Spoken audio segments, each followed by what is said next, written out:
Was he the one who was cutting raccoons? And, yeah, actually, Any little barman. yeah, and he just loved that stuff. Yeah. Oh, yeah, sure. Here we go. Today is June 26, 2018, and we're going to go over the pre-agenda as far as the rest of the Board of County Commissioners Day. And so we'll start off with the actual agenda, which is asking Commissioner Edwards to lead us in the Pledge of Allegiance, and then move to approve the agenda, and if there's any modifications. And then we'll do the board meeting minutes for June 19, 2018.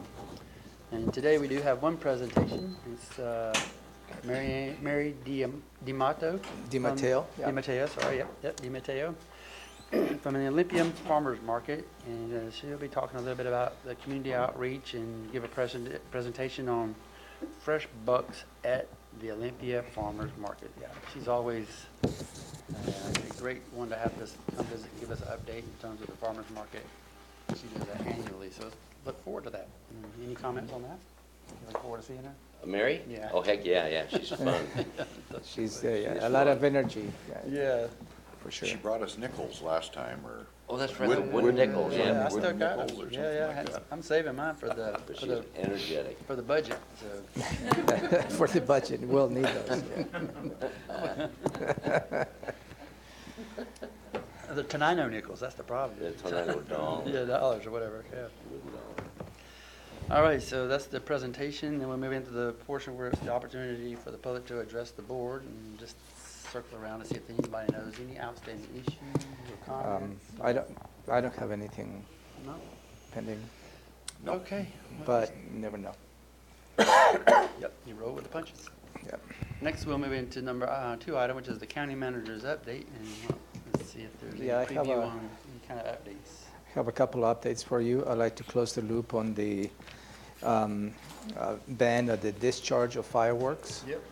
And I have coordinated with the fire marshal and emergency services director. And I have some information to provide this afternoon, in which we're not going to be implementing any ban of the discharge of fireworks at this point. As you may know, on the resolution, on the ordinance 15308, the decision needs to be made by tomorrow. Okay. So there's no ban on the discharge of fireworks in unincorporated Thurston County.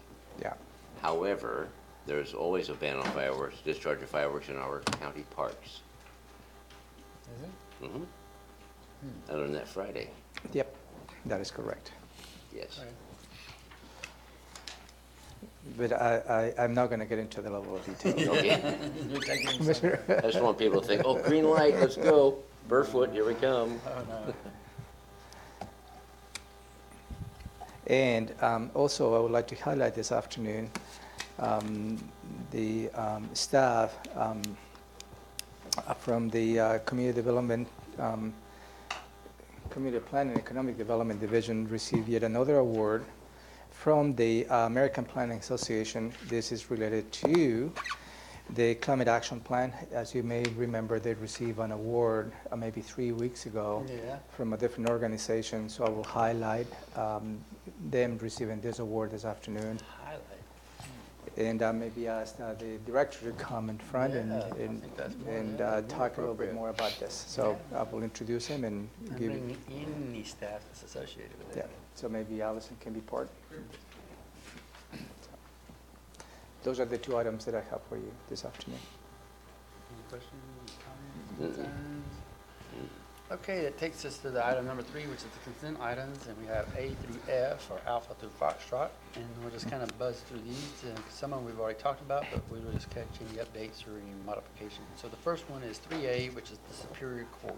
Yeah, you reviewed this item last week. What this position, this request is removing the end date of the Superior Court Coordinator, which is currently working for the Family Justice and the Family Justice Center. This position has been in place since 2009, and it has been funded by the Washington State Family and Justice Court Improvement Grant. And the request is just to remove the end date because this particular grant has become part of the state's base budget. So at this point, they don't perceive to be any issues that perhaps the grant is going to be stopped or diminished in the future. And that is the request before you. I do have a question about that. If, an example,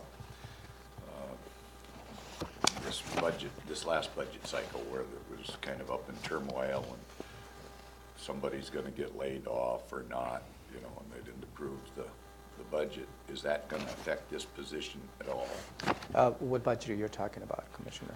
for the state? The state at budget? level? No, because when it comes part of the base budget, is the base operating budget. So it is unlikely they will go down to that level. All righty. Any comments? from Nope. you? Okay, that gets 3A, is move on to 3B, which is the auditor, increase existing change fund. Okay, let's try that again. Increase existing change for fund account 1500 for public health and social services to the amount of $500. Yeah, this, if, this proposal will bring this, what they call the petty cash account to up to $900. Right now it's at $400. And this is to improve the internal controls. And this particular action was recommended by the state auditor's office last year on their visit to public health social services. We had this in a work session, didn't we? Didn't we Yeah, talk you about this already already? discussed this. Yeah. Second. Good. Item 3C, which is under the commissioners, is new contract for bond advisor and bond counsel. This is a new item. You have not yet reviewed this item. And as you may recall, back in March 13, 2018, you authorized to go with an RFP to request proposals for bond advisor and bond counsel. We received 2 bids, and the finalist is the existing provider, which is Foster Pepper. And this particular agreement will take us all the way to December 31st, 2021.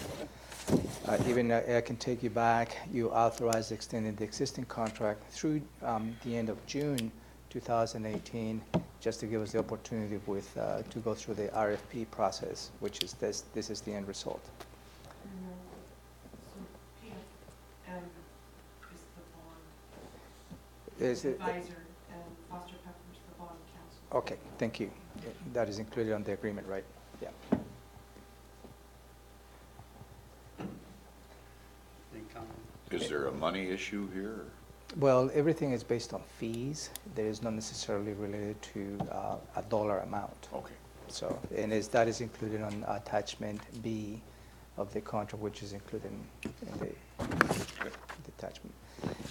I'd like to probably revise the action to remove the name. It just have to authorize the assistant county manager to sign the contract.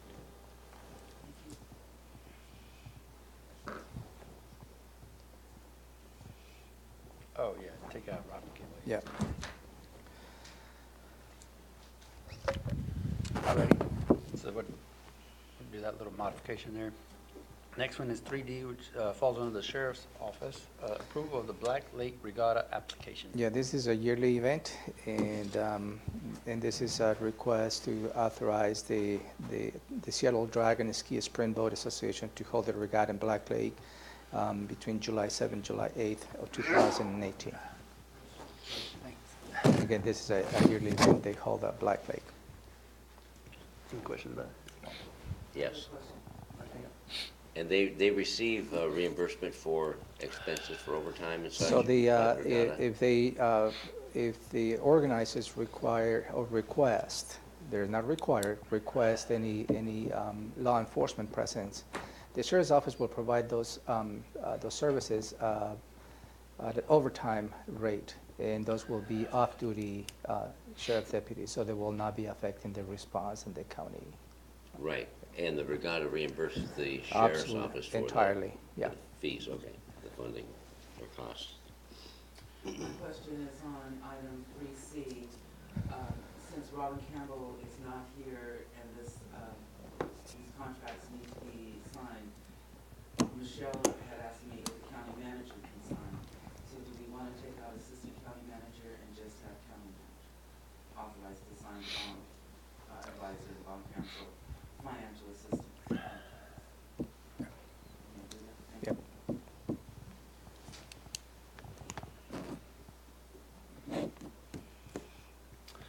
Alrighty, moving on to 3E, is Public Health and Social Services, a resolution establishing a pay for Social Services Program Specialist number 2. Yeah, this is, the department is requesting to create a new position. In reality, it isn't, because this particular position is funded by, with an end date, program level. In this position, what it's going to do is the Homeless and Affordable Housing Coordinator. What has changed in terms of the funding? This position is funded by the recording fees. As you may recall, the legislature did two things: increase the recording fees from $35 to $60, and also removed the end date of the recording fees. So by default, it became a little bit of a sustainable revenue stream in which the department has decided to have a permanent position as opposed to a project position. Oh, I remember, yeah. Comments or questions? I have a question. When will it be posted, the job announcement? As soon as you take an action, that will be on the streets, Okay. hopefully this week. We can do this. I think all of us are anxious to get Oh this my God. position filled. I have no questions. Alrighty, 3F is the Auditor of Financial Services, the approval of the voucher list. That's your weekly approval vouchers. Okay. Moving into department items, item number 4, which is emergency services, contract award for electronic patient care record software. You also reviewed this item last week, and there's on February 26, 2018, the department received 4 bids for a software platform that will be used for all the EMTs and paramedics. And this particular contract, the recommendation is to award to ESO Solutions Incorporated from Austin, Texas, at the cost of $103,985 the first year, and $96,510 in the subsequent years, which is 2 additional years. The contract is in December 31st, 2022, and in this motion asked to authorize the Director of Emergency Services to sign those contracts. Comments, questions? The money, where's the money coming? The money is coming from Medic One. Thank you. And is already allocated in the budget. Anything? Nope. Alrighty, next department item is number 5, which is the Public Health and Social Services. We have 3 or 4 of these items. So the first one is 5A, which is the interlocal cooperation agreements and memorandums of understanding for the Community Development Block Grant, otherwise known as CDBG Entitlement Fund. Yeah. This is a memorandum of understanding between all the jurisdictions between City of Lacey, City of Tumwater, City of Rainier, City of Tenino, Yelm, and the county, as well as the town of Yokota. As you may recall, the CDBG dollars is allocated on a rotational basis. Each year, goes through the City of Lacey. I believe in 2018, this year, is City of Tumwater who selects those projects on a specific dollar amount. And then goes to the South County, which the county and the South County cities will come together and select projects. Last year, early in the year, you amended the 2016 CDBG money for the South counties, where you added money for Yokota, for the, I believe, the sewer line, and also you added, you authorized a new project for the Tenino swimming pool. 18. Yeah. So that is really just to give you a amount of background, and we need to just sign the memorandum of an agreement. And I believe the cities of Lacey and Tumwater have signed that agreement, correct? Yeah. Oh, what? All cities have signed that agreement already. Alrighty. Any comments, questions? That's good. Nope. 5A is good, so we'll move on to 5B. Still under Public Health and Social Services. 5B is the Home Consortium Interlocal Agreement for 2019-2021. So you may recall, before going to the City of Olympia for their consideration and approval, you suggested to eliminate a section on that contract. The City of Olympia last week approved that agreement with including those, the recommendations without that section. They forward that agreement for your consideration and final execution, and they included a letter, and I will pass that for you for your information.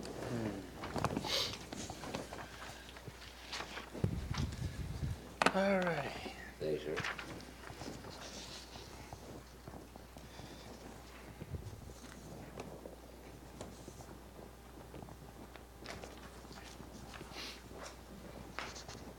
So I'll give you a minute to review it.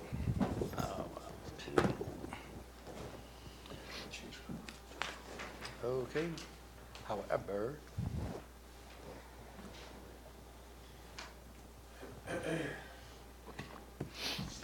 I'll be more than happy to read it for the record, for the audience, if you like, right now, or- if you like. okay. This will go on the record on the minutes, but You got a comment or question? I don't know, I would suggest they have the chair of the county board come to their city mayor's meeting that they have Yeah. monthly, and you'll That's a be able good to point. discuss this.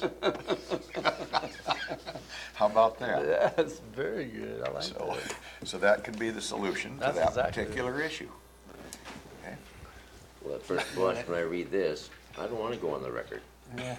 other than to say, it's strongly worded, and I don't mean strongly in a negative way, I mean strongly that it's emphatic as to what their desire is, or their concerns are.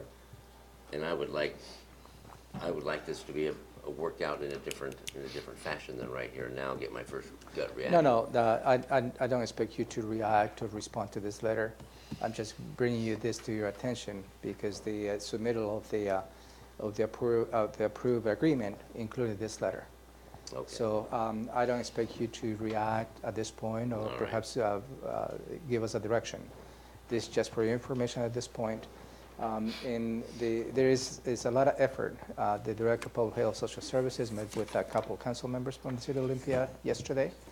And also the City of Tumwater is requesting a briefing as well. So we're working through resolving some of these issues among the jurisdictions. And didn't the City of Olympia just pass an initiative regarding home, or an increase in some type of a funding paid for by the citizens regarding funding homes? and Well, homeless the dwellings? City of Olympia was successful in a voting initiative which increased the sales tax for homeless, and that starts on July 1st, in fact. So does that impact in any way the home investment partnership? No. No, not at all? That's a local initiative to deal with the homeless Okay. issues in the City of Olympia. This is related to federal money. Right, that they still be open to receive, Well, benefit from? and Gary can probably explain a little more in detail. The county and the city, they need each other because the county is characterized as an urban county, which represents all the jurisdictions outside of the City of Olympia. And the City of Olympia is obviously an urban city, so by default, jointly we qualify to access those funds. But if we separate those two, we run the risk of not receiving any money. Okay, So it is a mutual benefit to get into this agreement both for the city as well as the county. beautiful, all right, thank you. Did I miss anything? Ta-da. Any other- No, I'm good. I am too. But there'll be follow-up. It will be a follow-up, absolutely. Okay, so that was 5B. We're going to move on to 5C, which is approval of Amendment 3 to Department of Social and Health Services Developmental Disabilities Administration, county program agreement with Thurston County. Yeah, this is a new item. You have not reviewed this item. And this amendment number 3 does two things. And this is between the county, Thurston County, and the Washington State Department of Social and Health Services Developmental Disability Administration. The current contract and goes from July 1st, 2017 to June 30, 2018, at a cost of about $5.2 million. What this contract that is extends one more year to June 30th, 2019. So the contract will go from July 1st, 2017 to June 30, 2018. By adding an additional year, increases the amount by about $5.2 million for a total of $10,512,906. And this is related to programs for adults with developmental disabilities in Thurston and Mason counties. And Jennifer's here if you have any questions related to this program. Any comments, questions, concerns? It's a lot of money. Yep. There's a lot of services that we provide to it's- those individuals. Yeah. Do we want to have a little 2-minute, have Jennifer give a little 2-minute briefing about the benefit to the citizens here in Thurston County? Sure. And Mason County, it sounds like. Yeah, it's Thurston and Mason counties. So the developmental disabilities contract allows us to provide supported employment and community inclusion services for individuals in Thurston and Mason. And the direct services bill is about $400,000 a month for the direct service portion of that contract. And as Thurston County, we oversee the contracts with the different employment and community inclusion agencies in both Thurston and Mason. Okay, that's just a rough overview, just brief, thank you. And we have, just FYI, we have several new agencies that have expressed an interest in contracting with Thurston for, to provide services, so. But they're not kind on of board exciting. yet? or- Not on board yet. They've just asked for a qualification packet to qualify as a provider. And if they were to come on board, would they have a separate funding source, or would they dilute this down a little bit? They would dilute it down a little bit. The benefit of adding different agencies is each agency has kind of a little bit different take on supporting individuals with developmental disabilities. Some are better at working with high acuity clients. And each agency has different relationships with different employers in South Sound. So it just gives clients the benefit of choice. So there's more choice, and provides the county with better quality of services just because of the competition factor. And with different agencies in the mix, I think they learn from each other and best practices become better.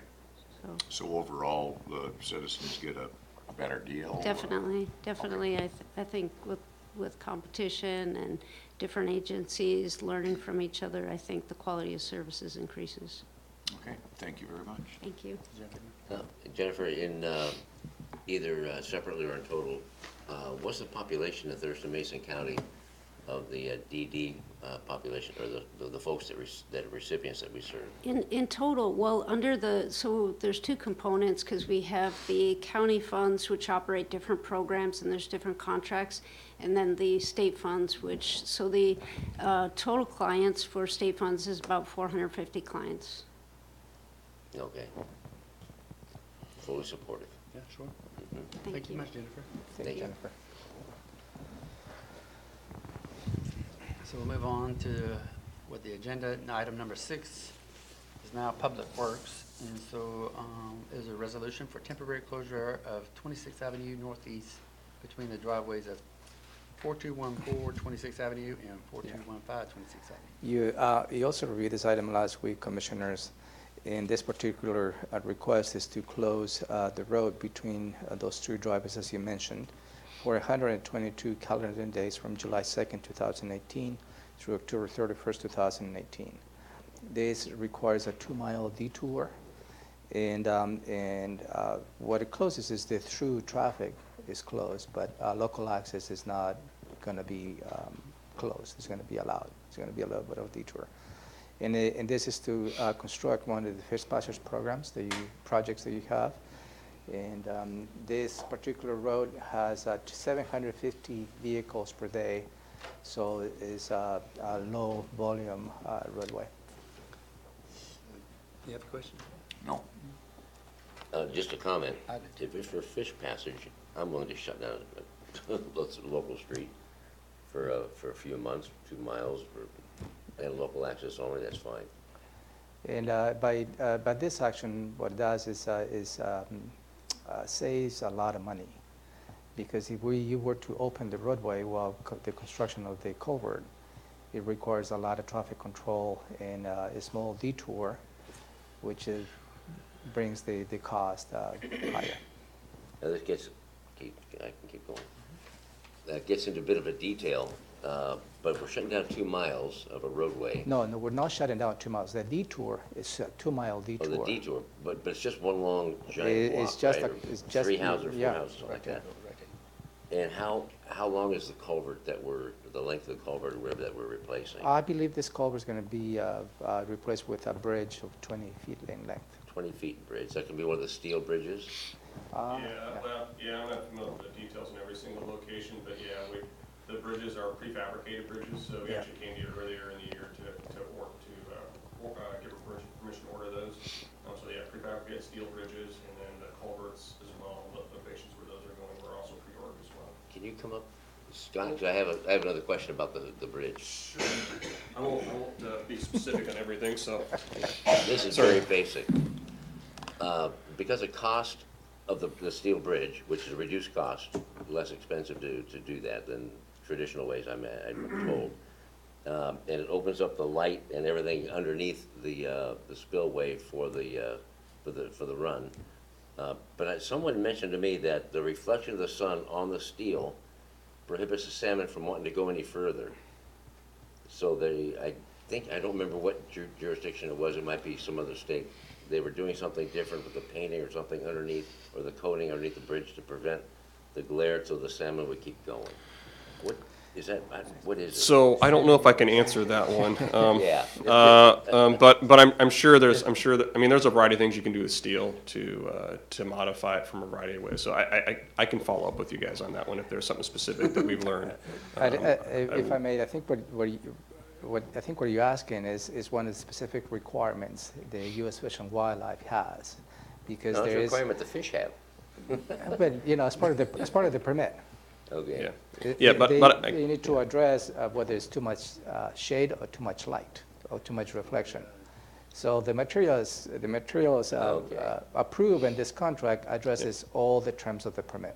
Okay. Yeah, remember, that's a great response to that. Probably should have pulled that one out of my hat, but, but in the event, but if you want more specifics on the actual materials, I can certainly follow up with No, all of that's you. fine. Do you have So- experience in this? Yeah. That's great, thank you. Thank you. I have another question, but. Yeah.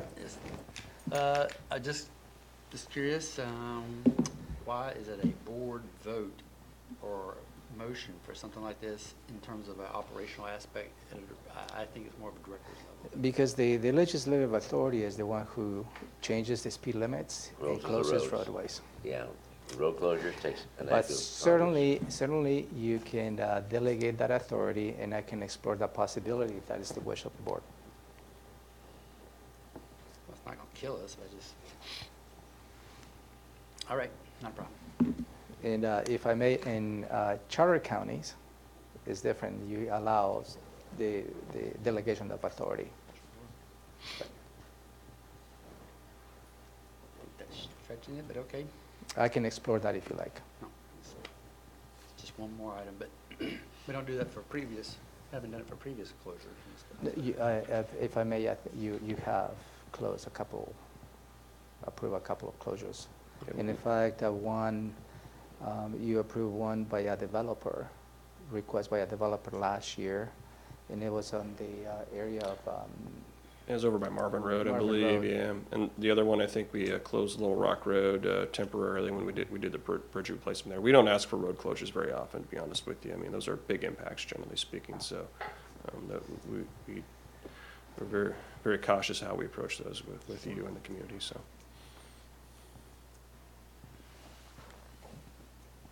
Thank you, sir.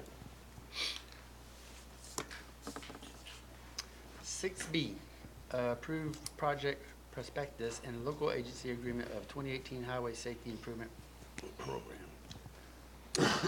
Yeah, this is a federal grant. The total cost for design efforts is $222,800. The federal government contributes $198,000, and local match, which comes from the road fund, is $24,800. This particular safety improvement program will include assessing locations for where they can install rumble strips, guardrail, slope flattening, and illumination. The overall cost of this for construction is $1.2 million. So this is the first step in securing the design federal dollars. And the department is requesting for you to authorize the Director of Public Works to go ahead and sign this agreement, accepting the grant, and also subsequent amendments. They will lead to the construction of those improvements. Any comments or questions? Where is this gonna take place at? That is part of the design efforts. We have to identify locations as to where the rumble strips, guardrails, slope flattening, and illumination will go. Okay.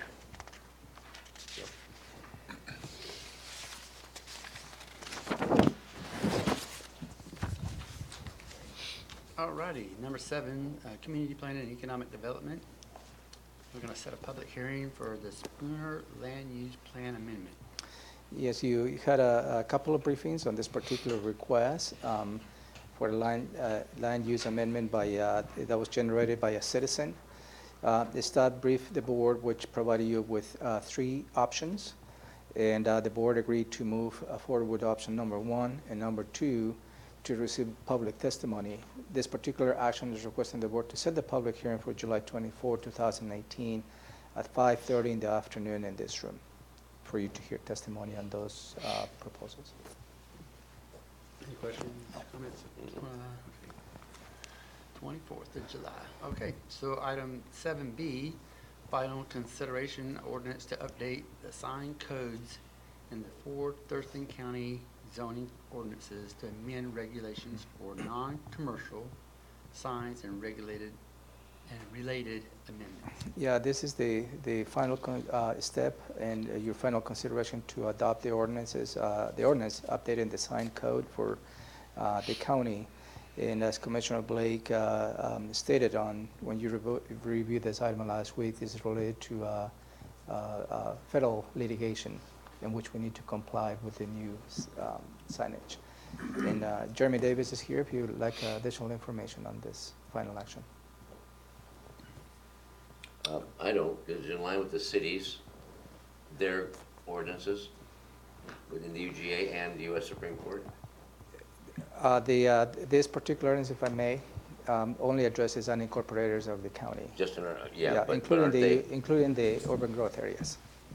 Right, but the way we're changing the code, perhaps changing the code, would be in line with what the different cities have already codified, so the cities, so our code, the signs would be kind of close to what they're doing. So with our proposed amendments, we were doing a strategic approach on our 4 zoning ordinance to only address the U.S. Supreme Court decision for non-commercial signs. Lacey and Tumwater both completed comprehensive rewrites of their sign codes over the last 4 or 5 years or so. Olympia has been working on theirs. I'm not certain if they finished it. We're going to go ahead and likely address those changes when we do the updates to those 3 zoning ordinances following the adoption of their joint plans sometime later this year, early next year or so. Okay, thank you, Jeremy. No. Ta-da. Close that one out, finally. All righty, 7C, which is set a public hearing, amendments to Title 14, Buildings and Construction. And again, Jeremy Davis. Yeah, this is a follow-up and requesting to set a public hearing for July 17, 2018 at 5:30 in the afternoon. And this is related to some amendments that the Commission has requested staff to follow through.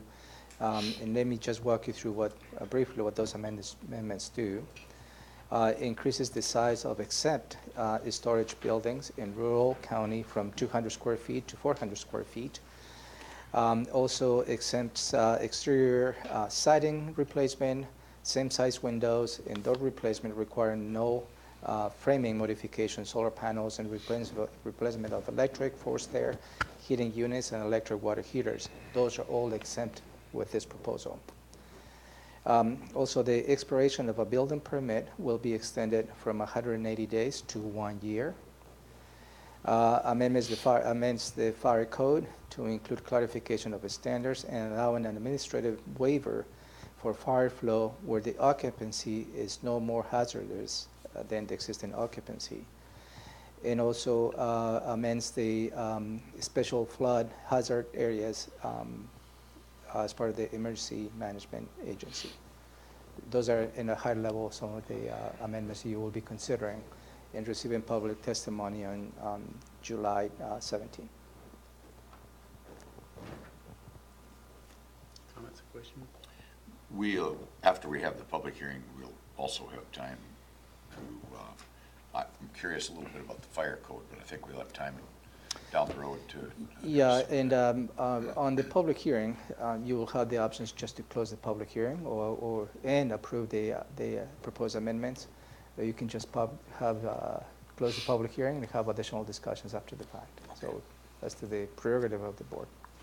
And Thank you. prior to July 17, the date of the public hearing, should we have one, there'll be additional briefing or information coming? I believe the staff has briefed you on a couple of occasions on this, but if Yeah. you'd like to be briefed before the public hearing, certainly we can arrange that. I was thinking of the public. I have that. I received that, but Yeah, I was so thinking of the public. Obviously, when this goes out to the public, it will include the details of the proposed amendments for the public Okay. to comment on. And also, staff will give you feedback on their presentation before you consider public testimony at the hearing. Okay, that's the thinking.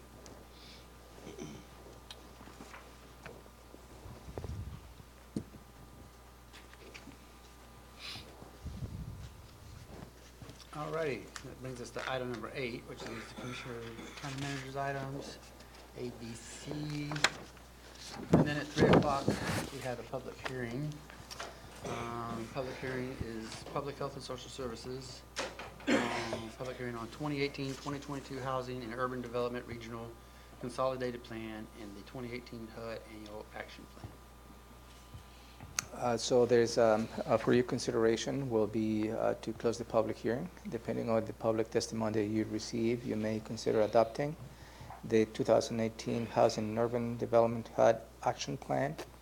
And also, you may consider move to approve the submission, the formal submission of this plan to the Housing and Urban Development Regional Consolidated Plan to HUD.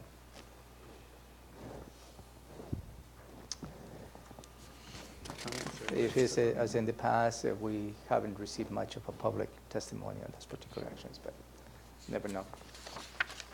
All righty.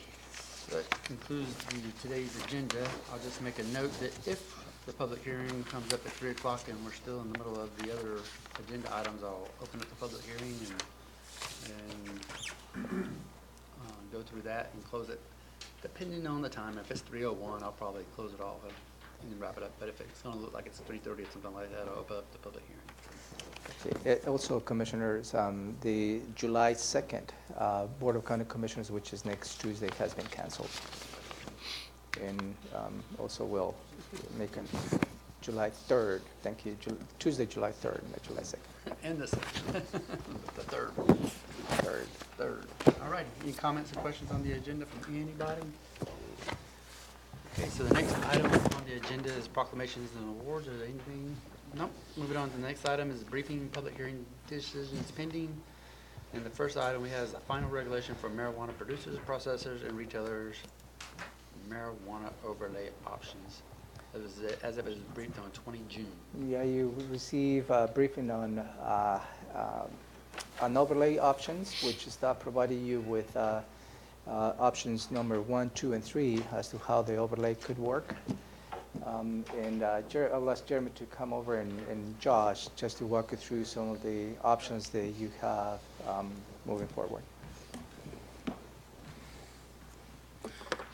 All right, good morning. Good morning. So we have two decisions for this morning that are outlined in the memo. Decision number 1 is overlay or no overlay. Okay. With number 1 on that is whether or not you want to do an overlay, and with this one, the board would adopt the interim regulations as permanent, and those interim regulations include our current commercial industrial zoning district, setbacks, minimum parcel size for outdoor grow operations and such. And then also, it would further restrict the areas where the county actually allows producers, processors, and retailers, and those are state licensed ones, not ones that are not licensed, for those to locate in the unincorporated county. And with that one, a public hearing would be required. So again, number 1 is you choose to go with an overlay to further restrict, enact the interim regulations as permanent, and a public hearing would be required on that. With the second item under that decision number 1, is you decide to not do an overlay to further restrict and to just adopt the interim regulations as permanent. And that doesn't require a public hearing. Yeah, that does not require a public hearing. Thank you, sir. You also have the option to extend the interim regulation. I just want to make sure Yes, sir. that Yes. is also an option for you. Always on the table. Always on the table. Do you want me to go to the second decision then also, or?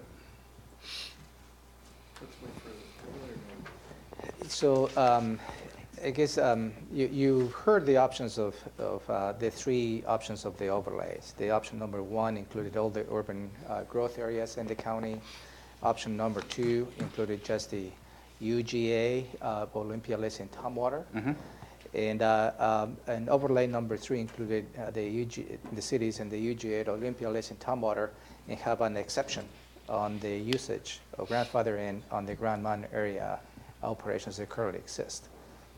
Those are in a high level, the 3 overlay options that you had. So at this point is you don't need to make a decision per se on the overlays, but it's just whether you like to move forward to consider public testimony if you like to go with any overlay options. I mean, you can go with 1, you can go with number 1 and 2, you can go with number 3. You can send all 3 overlay options for you to receive public testimony if that's what you would like to do. And also you have the option to wait and extend the interim regulation and take an action on the permanent regulation later. So all that is really on the table as to how you'd like to proceed. Are you prepared to make a decision? Any direction right now? I think it's just at this point it's a direction, not necessarily a decision. Okay, thanks. I have a couple of questions. I was looking at him first, see if he had anything. I'm going to ask again what the staff recommendation is. Or does staff not have a recommendation? As far as whether or not to go with the overlays Overlay. or? Yeah, overlay, no overlay. And then, overlay or no overlay. And that is gonna maybe include pros and cons of those particular. They give you that on the attachment memo, yeah. the pros and cons of all the different overlay options, yes. So our recommendation is based upon previous direction from the board. And so previous direction from the board would say yes to an overlay. So decision 1 would be number 1, overlay yes, to continue to restrict more. And then how much to restrict, if you flip the page. If we again hear from the Board of County Commissioners' previous direction is, correct me if I'm wrong, Jeremy, overlay number 2. So it's not necessarily a staff recommendation, it's based upon what we've heard from the commissioners. So the first decision is 1 to overlay, second decision is overlay 2. But as Ramiro said, on that first gate, on decision 1, the options are overlay, no overlay, or re-adopt the interim and have this decision go forward later. It's really loud. We're going to have marijuana businesses in our community, regardless of what we might think about marijuana. It's the law. So which one of these options is more likely to give us adequate revenue, or at least help us with the revenue stream to deal with marijuana just in general? That's a great question to ask the state. All of these continue to have the same restrictions as the current partnership that we have with the state funding, and that's not really, it's more of a bigger question in terms of how we operate with the state and what the state is able to provide us. Is there any one of these that might provide the industry with a better opportunity to expand versus something that might be more restrictive? So it doesn't necessarily reflect our attitude, it's just the reality. And are we going to try and work with this industry and consequently bring in revenue to help deal with that particular problem? And I'll just, I mean, as an example, the state collected $14.8 million last year, I think, in 2017, and they gave us just over $140,000, which was less than 1% of what they collected for us to deal with that particular problem. I'm hoping that that's going to change and they're going to give us a more realistic dollar to do this. But if we're going to have the business in our community, is there one of these options that provides, I don't know, likelihood for them to expand or is more restrictive? So I'm just kind of looking at it from an economic development. So let me see if I can answer your question. Right now, we have 818 parcels that currently is allowed for this use. Under option number 1, the overlay number 1, those 802 parcels will be restricted by 63%. And overlay 2, it restricts by 38.3%. So the overlay number 2 is less restrictive than the overlay number 1. So,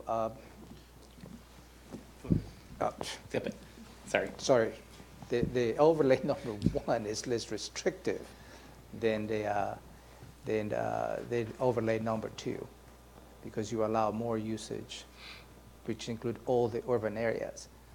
That includes Rainier, Yelm, Bucota. So if you go with overlay number 2, then you eliminate all the Rainier, Bucota, and Grand Mountain and just constrain to the urban growth areas of the cities of Olympia, Lacey, and Tumwater. And then if we do that, is that enough? No, go ahead. Is that enough real estate, if you will, to allow the industry to expand, or are we squeezing them out? Because we do have to take into consideration neighborhood issues that might develop. So, I mean, we're shooting for that balance. I'm trying to make that balance work from an economic development standpoint, because we have it anyway, and we're gonna do it anyway. I obviously don't want aggravations in the communities either, but I'm looking for the best balance as to what will allow the industry to expand and then have the least amount of headaches for the public. So that's kind of what I'm looking for. Yeah, did you want to answer that first? Or go ahead. Well, no, I mean, what's already kind of been said, option number 1 allows for more businesses to continue to operate and expand. Option number 2 does not allow for more businesses to continue to operate and expand. So that's the question on the table, is more restrictive or least restrictive? Okay, I guess just to follow up to that, has anyone from your shop consolidated or consulted with the Economic Development Council, for an example? Yes. To see what their particular view of it was? Yes. And I believe that Michael Cade, the executive director of the EDC, has spoken with staff and maybe with the commissioners as well, and requesting as many opportunities for businesses to operate and expand as possible.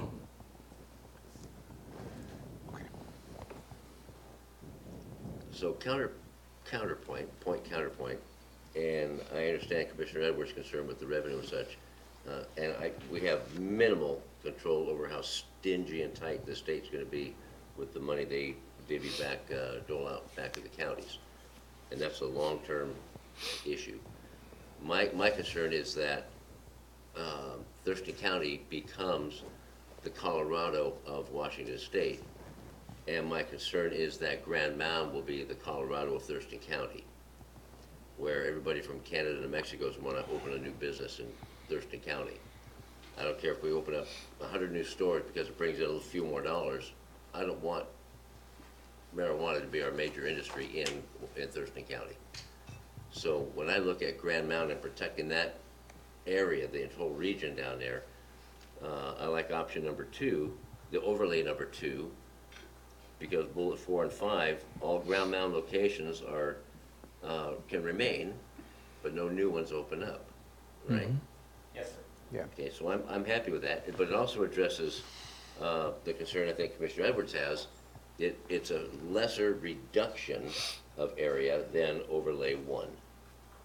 It reduces by 38% rather than 63%. No, Or I have it backwards? It's backwards. Then Restricts just reverse what I to, said on tape. Okay. restrict to 38%. Oh, 230, not by, No, but 230, okay.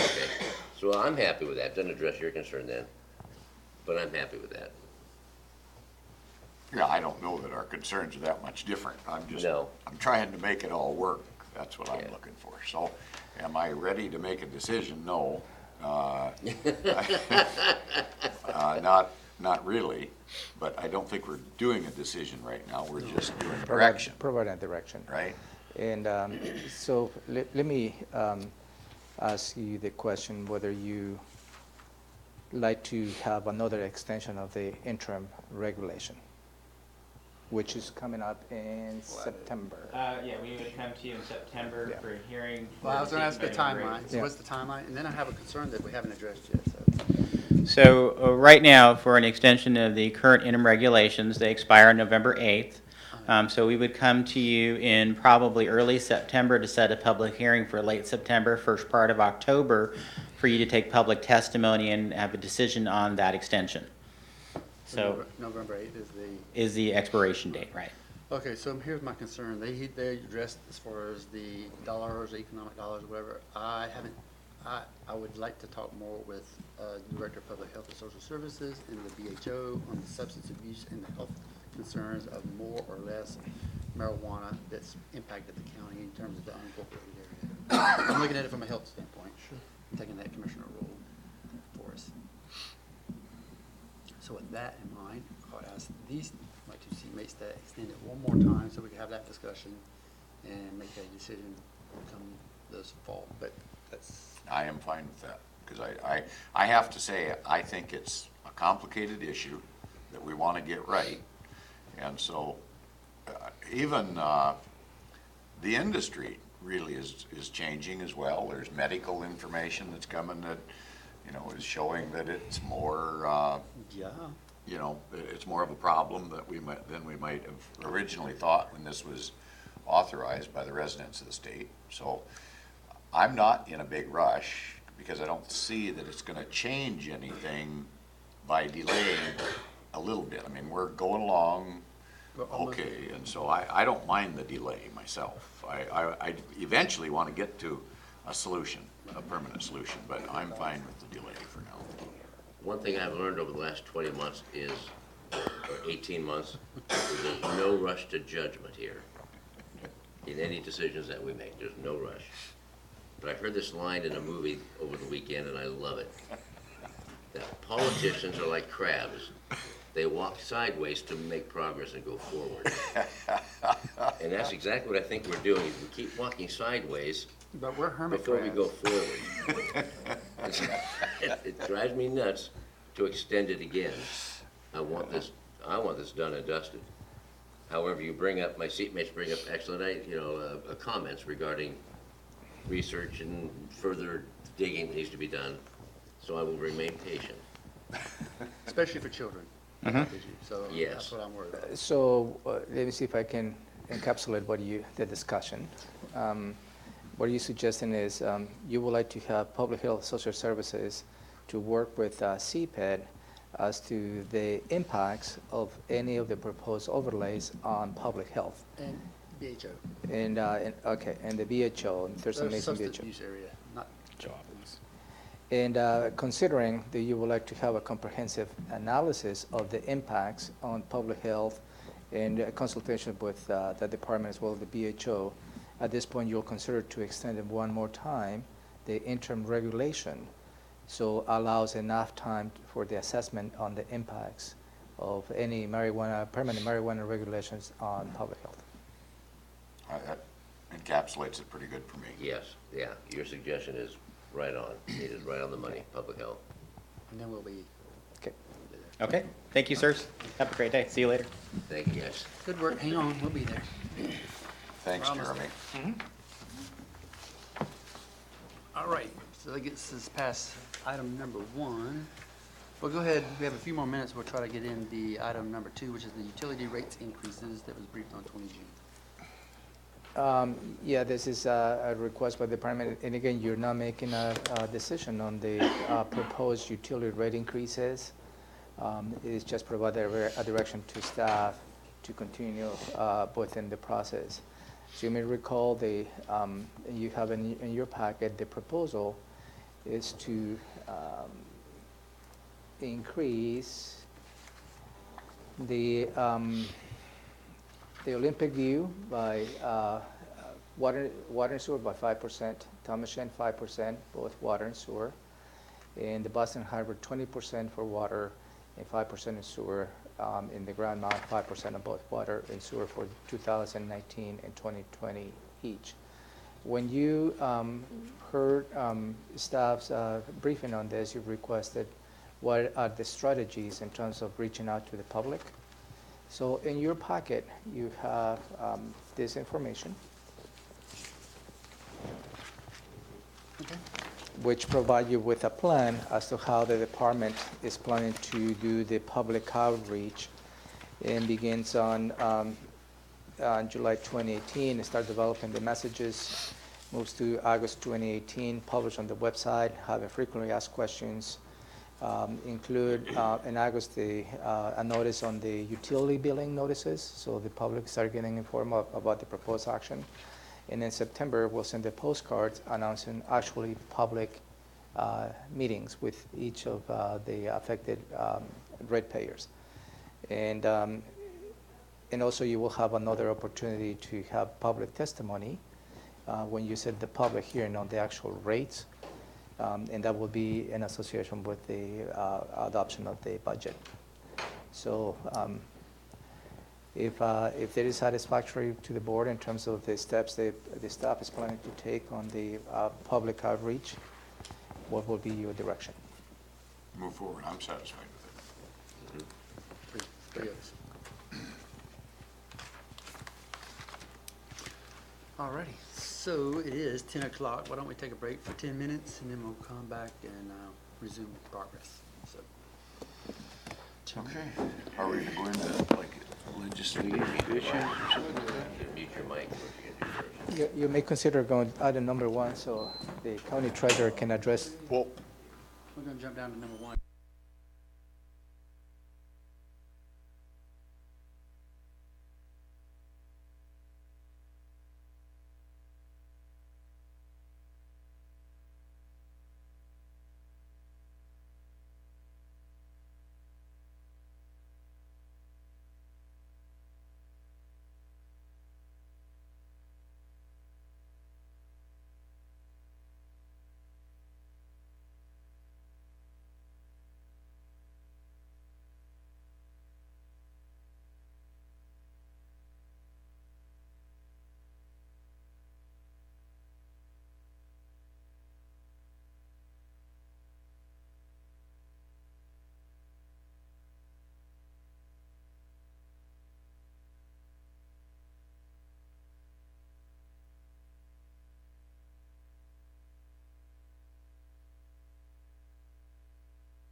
We're gonna jump down to commissioners' item, commissioners' check-in, and item number 1 is the banking RFP. I have the county treasurer here for an informational brief or update or exchange of some sort. Hello there, Treasurer Gadman. Good morning. Thank you for your time. Yeah, this is just an informational brief for you. I'm going to publish an RFP early next month for banking services for the county. And I'm here because the state designates the role of the treasurer to choose banking services for the county, and banking RFP is exempt from the procurement policy for the county. But in the name of transparency, I want to make sure you're aware of what's going on. Okay, great. So we last went out for RFP for banking services in 2011 and chose KeyBank at that time. And we've been extending their service. Now is a good time to go out. Banks are offering new services, and we want to see what we can get. So I just want to let you know, like I said, in the name of transparency, of what we're doing. That's refreshing. Commissioner Edwards has a question for you. Is there a possibility that we might have a better interest earning or something through this activity that you're going to take on and help the taxpayers out a little bit? It's possible. What happened the last time by switching to KeyBank is it's not so much interest earning as the credits we get for the amount of money we run through the institution, and ended up saving close to $60,000 a year for the taxpayers. So I don't think you'll ever see that kind of a savings again, because our banking fees last year were a little less than $10,000 just because of the volume of money that we're putting through. But we want to see what services they have to offer and what kind of fees we might run into. A change in banking institutions is not taken lightly, because we have close to 50 customers that would be affected by that, and they would have to change all, it's a lot of process, but we'll look at the RFPs carefully. The idea is to award the contract at the end of September and start services under the new contract January 1. And is this like a competitive bidding process that will be used? Yes. Yes, and that's, so last time there were 5 banks that had enough capital that could service the community the size of Thurston County. 4 responded, and KeyBank was chosen. At this point in time, we don't know. I mean, as banks have merged with other banks, capital has grown in some institutions, so we don't know who exactly is eligible to bid and who isn't. I mean, the same players as last time. Okay. I have two, but he has one. Is there a reason, and probably a legal reason why, but you'll tell me, I know, Jeff, why we deal with banks, those financial institutions, rather than credit unions? Yes, because credit unions are not designated as public depositories. And the treasurers, county treasurers, along with the state treasurer, had a bill in the legislature last year to get credit unions designated as public depositories, and it didn't make it out of committee. It made it out of one committee, but didn't make it out of the next committee. And the concern there is in a lot of rural counties, the larger commercial banks are closing branches, meaning that it is that much harder for the outlying towns and districts to deal with a banking institution. So I think that bill will be back next year, and we'll still keep pushing for that. Is that something you're in favor of? Oh, yeah, absolutely. Okay, thank you.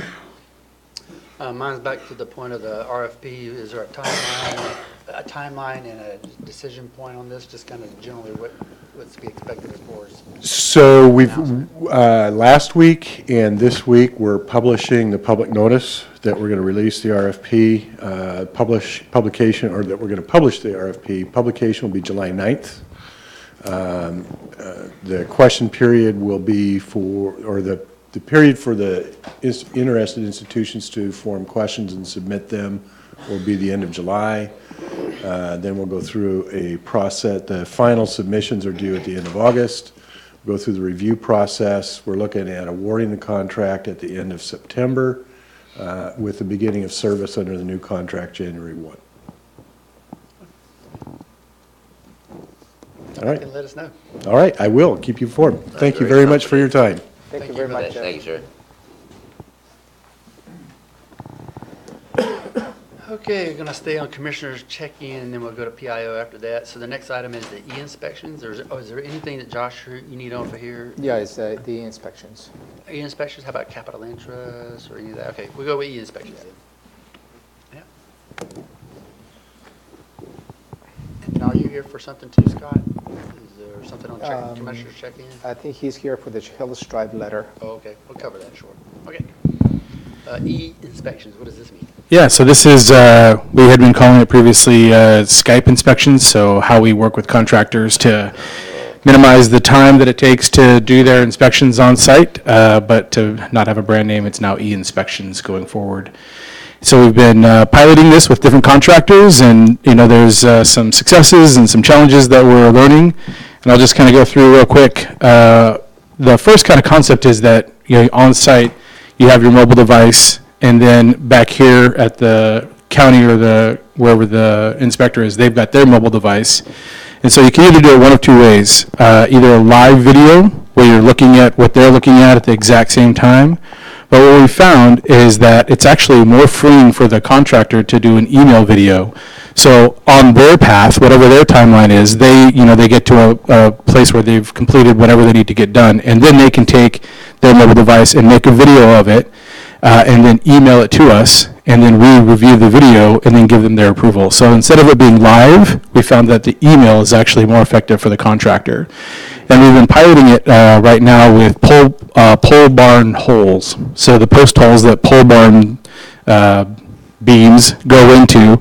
We've got a 5-minute video that's linked on here, and there's a protocol. You can click on item number 2 on your computer. That will take you to the video. Where's your computer?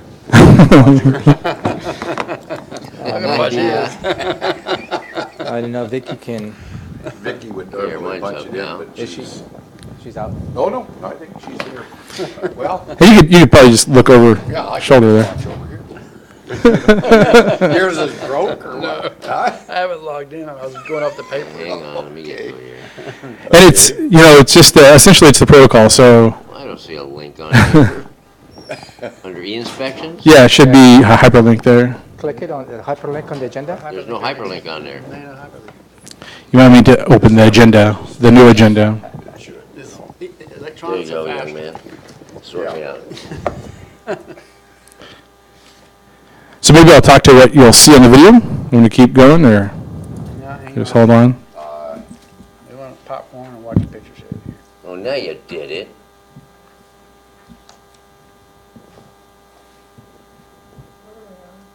On the agenda. E-inspections, number 2. Click right on there and you're gonna have video. Same thing, no hyperlink. Hey, how'd you do that? We need you. Thank you. Is there sound? There is sound. I won't do the sound though. Are you there, Commissioner Blake, or? No, I'm watching The it. sound turned off. Yeah. On here because you're muted on. No, I'm just going to talk, if that's okay. 14th, 2018, Mike Brewer completed the 111-foot hole post hole. Okay. So that was the beginning of the video. So, to make sure that we're on the right site and that we're looking at the right stuff, staff has developed a protocol, and it starts off with the contractor on site showing the, let's see, I'll just go through it so I don't miss any pieces. Identify the site by photos or recording so that a landmark can be identified. Oh, very good. Excellent, yeah. Show the site plan, show where the property line is and the relationship to the structure. Show the inspection card, show the stamped approved set of plans, and then detail where the footings are, show any chart that may refer to the size of the footing, identify each post with letter and number, state what the post is, shine a light into the hole to verify the concrete placement, extend a tape measure into the hole to show the depth, and then the width, show the distance between the poles, and then measure the post size, and then move on to the next post. So essentially what's happening here is you take a 5-minute video when your crew's ready to do that, as opposed to one of our staff coming out and interrupting their work for the day and trying to figure out what goes where and what's next. We set it up, we get the baseline, the contractor emails us this video, and we're able to then provide an approval for the inspection on the site. So it does kind of two things here. For the inspector, like I said, it reduces the waiting for our inspector, for the contractor. It reduces the need to wait for our inspector and the unsure timing and the work schedule. And then for the county, it cuts time on our county inspector's schedule, having to drive out to a site and figure out what's going on out there, and the site time actually. So it reduces and provides efficiency on both sides, for the contractors and for the county. This, depending upon where the site is, you could be driving all the way out to Southeast County. It could take 2 or 3 hours to do this. What we've done here is maybe it's 20 minutes to make the video. It's a 5-minute video that the inspector watches, and they're approved. So as we're moving forward, this is just the first one. We're piloting this right now. The next steps, we've got our fire inspector doing hydrant inspections, so you can take a video of the hydrant and see if it's in the green arrow, instead of him having to go out all these different places and doing that. Again, you've got to identify your location, all that different stuff to set it up. Corrections from previous inspections, so if we've already been out to a site and the inspector knows what it looks like, they can just take a correction and say, okay, yep, you did, that's exactly what we're talking about. Minor plumbing, ductless heat pumps, and many others that are on the list next. We do have some challenges. Some contractors and subcontractors require that the building owner or the property owner is on site. And so there's some, anything that's new takes a little time to adjust to.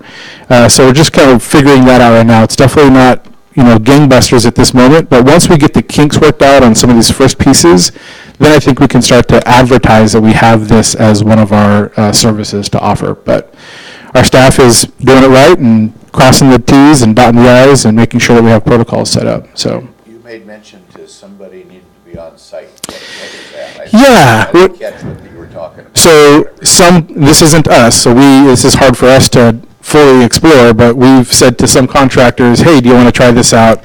And their reply is, this is one of our subs that does this, and we're not going to be on site, so the sub doesn't necessarily want to do it. It's just kind of just a little bit of something new, a little resistance to something new. I'm not 100% sure what the pushback was.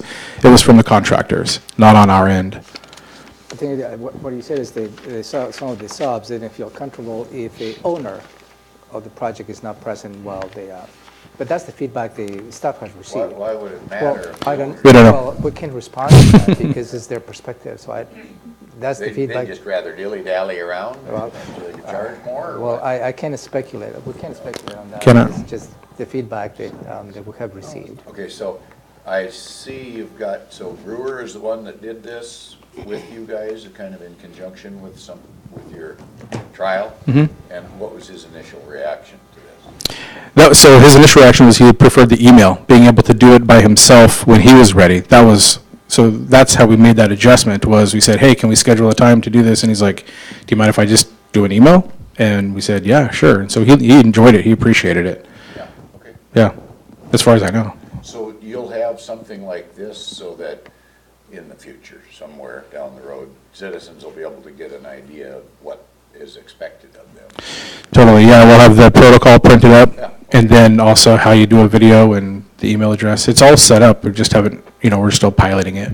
Thank you. Yeah, no, definitely. It's good for both sides, like I said, contractors and our inspectors. And it's helpful as, we have, when we had the same volume of inspections back in 2007, 2008, we had 10 inspectors on staff going all out to different places. Currently, we have a similar volume to that in terms of inspections, and we have 3 inspectors right now. So finding efficiencies to do our inspection process, while we're going to continue to request for a couple more inspectors to reduce that wait time for contractors. All of these things, efficiency and adding people, is I think really important. Now, I know at some of our meetings, there's somebody from the Master Builders Association, I think, that attends. Mm-hmm. Have you talked to those folks from an industry perspective on this? Yeah, we've reached out to them when we actually first started this conversation back in December, I think it was, and asked if they had some thoughts and input, and we're still working with them. I'll engage them again now that we're at this step. Thank you. Yeah. Good job. Yeah, good job, staff. Okay, questions? Pretty soon, Scott, you're gonna be doing this when you're building bridges. Do you have infrared? What's that? Do you have a capability using infrared? Infrared? Maybe. I'm not sure we have the technology at this time, but what do you, For that be night inspections? Or the see-through, Oh, or around? We'll talk later. thanks. maybe with time. All right. So do you want to, let's skip the correction officers just for a second, take care of the, is there a capital land trust or a Chehalis tribe letter? We want to go over either one of those or For both? Scott? Yeah, that's what I'm trying to do, but he still has one more. Okay, do Chehalis tribe. So let me frame the issue, Commissioners. Attached is a letter that you received from the Chehalis tribe, and this is related to two improvements along SR 12 related to Anderson Road and Moon Road. Also, there is a letter attached to Commissioner Blake supporting what the Chehalis tribe letter states. Accompanied to that letter, there is close to maybe 20 signatures to this citizen's request. So the gist of this letter, and I'm going to have you to scroll all the way down so you can get oriented on the map. And the map, it looks like this, okay? So the state in DOT has been working with Chehalis tribe to build two runabouts on Highway 12 at the intersections of Anderson Road as well as the Moon Road. And through that process, the state has requested that perhaps the county consider closing 188. If you see that 188 is this road right here, and that is the access road where the casino is located. The reason behind that request is saying that if the westbound traffic coming on 512, in order to avoid the runabouts, may come down on is that the Frostrom Road? Forstrom. Taking 183rd, going down the Moon Road, and taking 188 to get to the casino. So closing the proposal is to close access of 188 at the intersection of Moon Road. Okay, that is the proposal that Chehalis tribe is proposing. That who is proposing? Chehalis tribe. So, and I wanted to make sure this this matter is in front of you. This request is in front of you because we have a luncheon with the tribal leadership this Thursday. And this matter will come up as matter of that discussion. So Scott Davis is here to give the perspective from the traffic and the technical point of view, and then maybe we can probably have a discussion in terms of what is that feasible, viable, attainable, so on and so forth.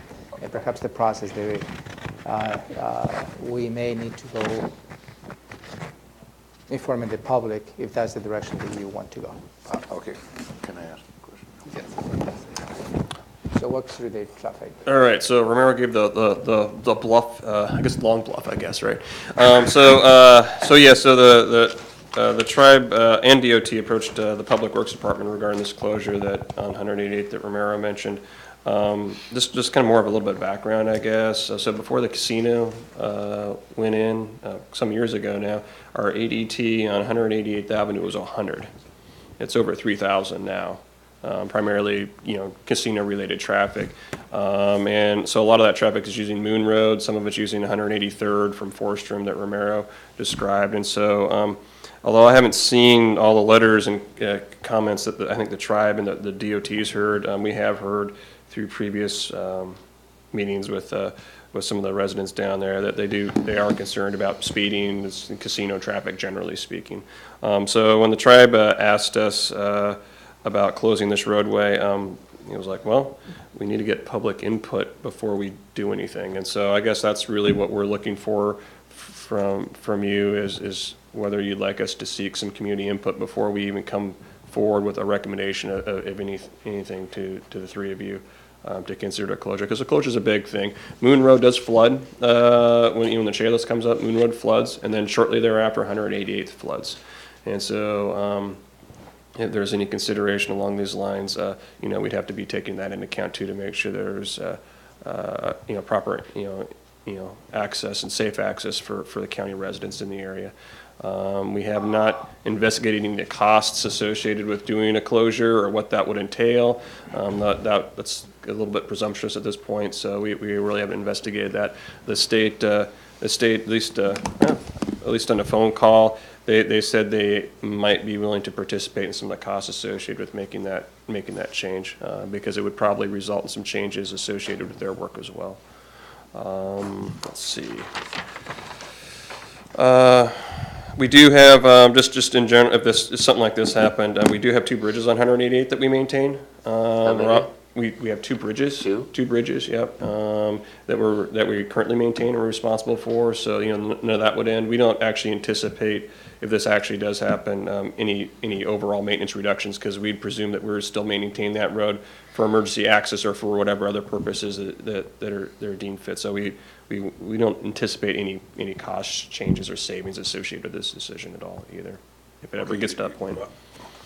I think that's about it. I think Romero kind of encapsulated the issue, and there's certainly some, from our perspective, the community input is really what we'd be, as a department, we'd be seeking.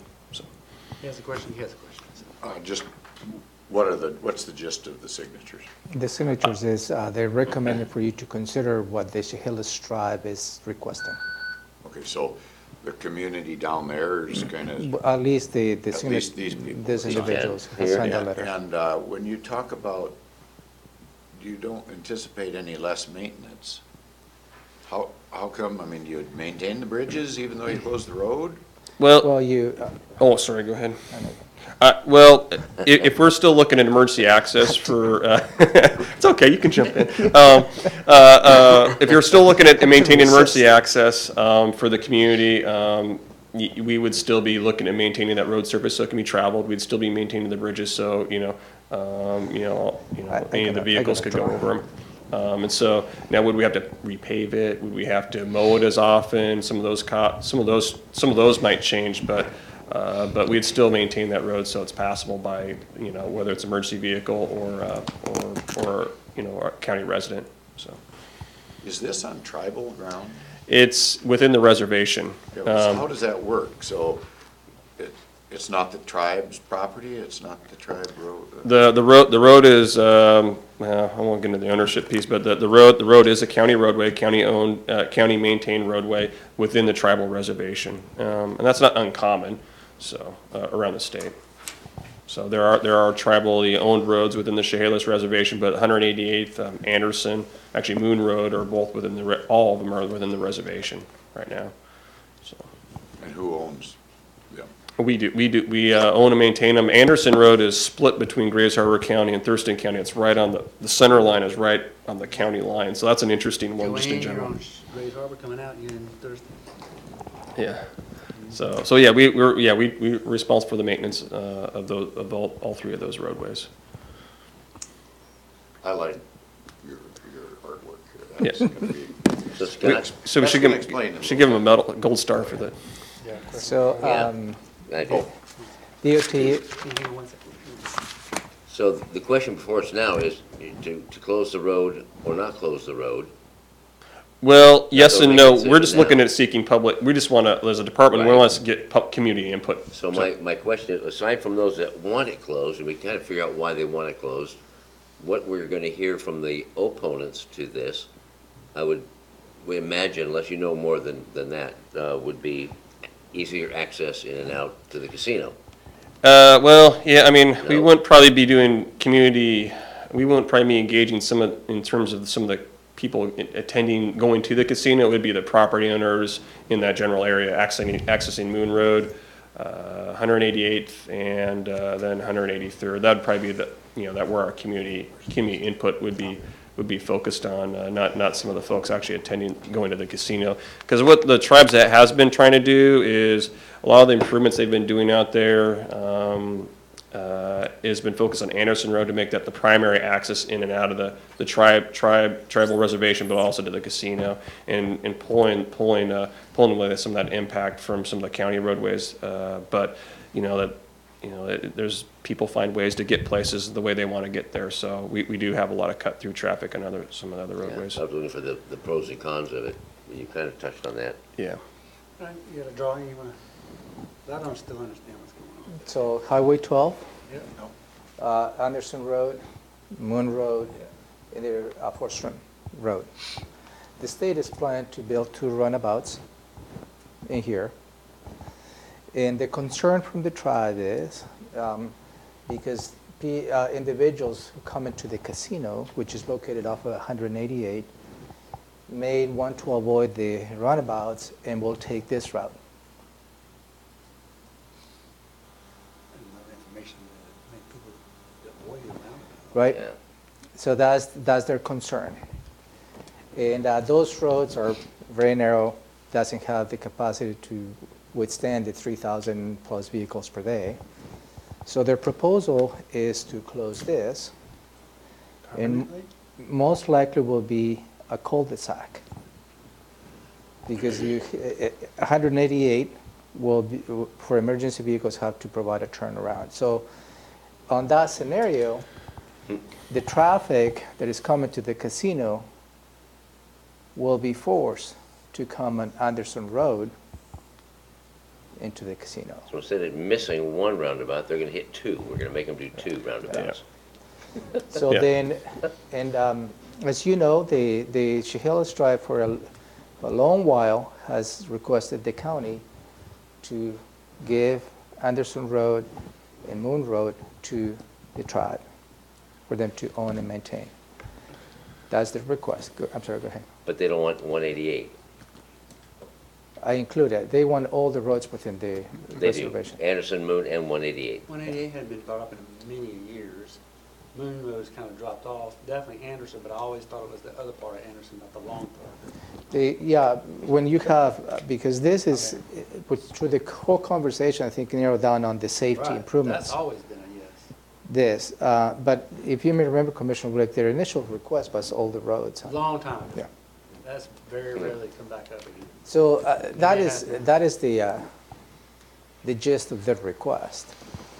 And if we were, And the Chehalis Tribe letter, they do sort of acknowledge that because some of our concerns when they approach the county to close or give those roads to the reservations to own and manage, the county wouldn't have any oversight as to when they can close the road or not. If that was under the tribe's jurisdiction, 188, they didn't have to go through any public outreach. They could have just closed the road. The tribe could have. Yeah, if that's owned and maintained by the tribe, And because is it? it's not. No, no. It's not. That's what they're This is what asking they the county to did do. not do. We own all these roads. Yeah, okay. We own all the roadway system. All right, go ahead. So, I guess my concern is, why would the state need to even have a roundabout here? yeah. If this road was closed, you're not gonna have any traffic, except just, the locals that are 1 or 2 a day, or 20 times a day, whatever it is. Bunch of cows or whatever. Yeah, but why do they need that roundabout? Very good question. And the state, if that road is closed, they would actually consider removing that roundabout from their design plans. Yeah, but I mean, they won't build it, then take it out. No, yeah, they would not, they actually wouldn't build it at all, because the traffic volumes would be so much less in the turning movements that justified, some of the need before from a capacity and safety. Accidents there. Yep, and there's a lot of turning movements. So I thank you. So I Yes. guess if the county considers closing this and a cul-de-sac, this roundabout will not be built. Yeah. And then the problem just goes away here completely, and then these people come down here, they'll have to deal with this. You know. Well, that's Yeah. that's what they want, just to have a single point access to the casino. Right. Well, what's wrong with that picture? What's wrong with that? That's for you to determine. Well, yeah, I know, Yeah. but I'm just trying to. I mean, the only concern I could see potentially coming up, because I imagine, just from conversations with folks on 183rd, my guess is they would probably be supportive of something.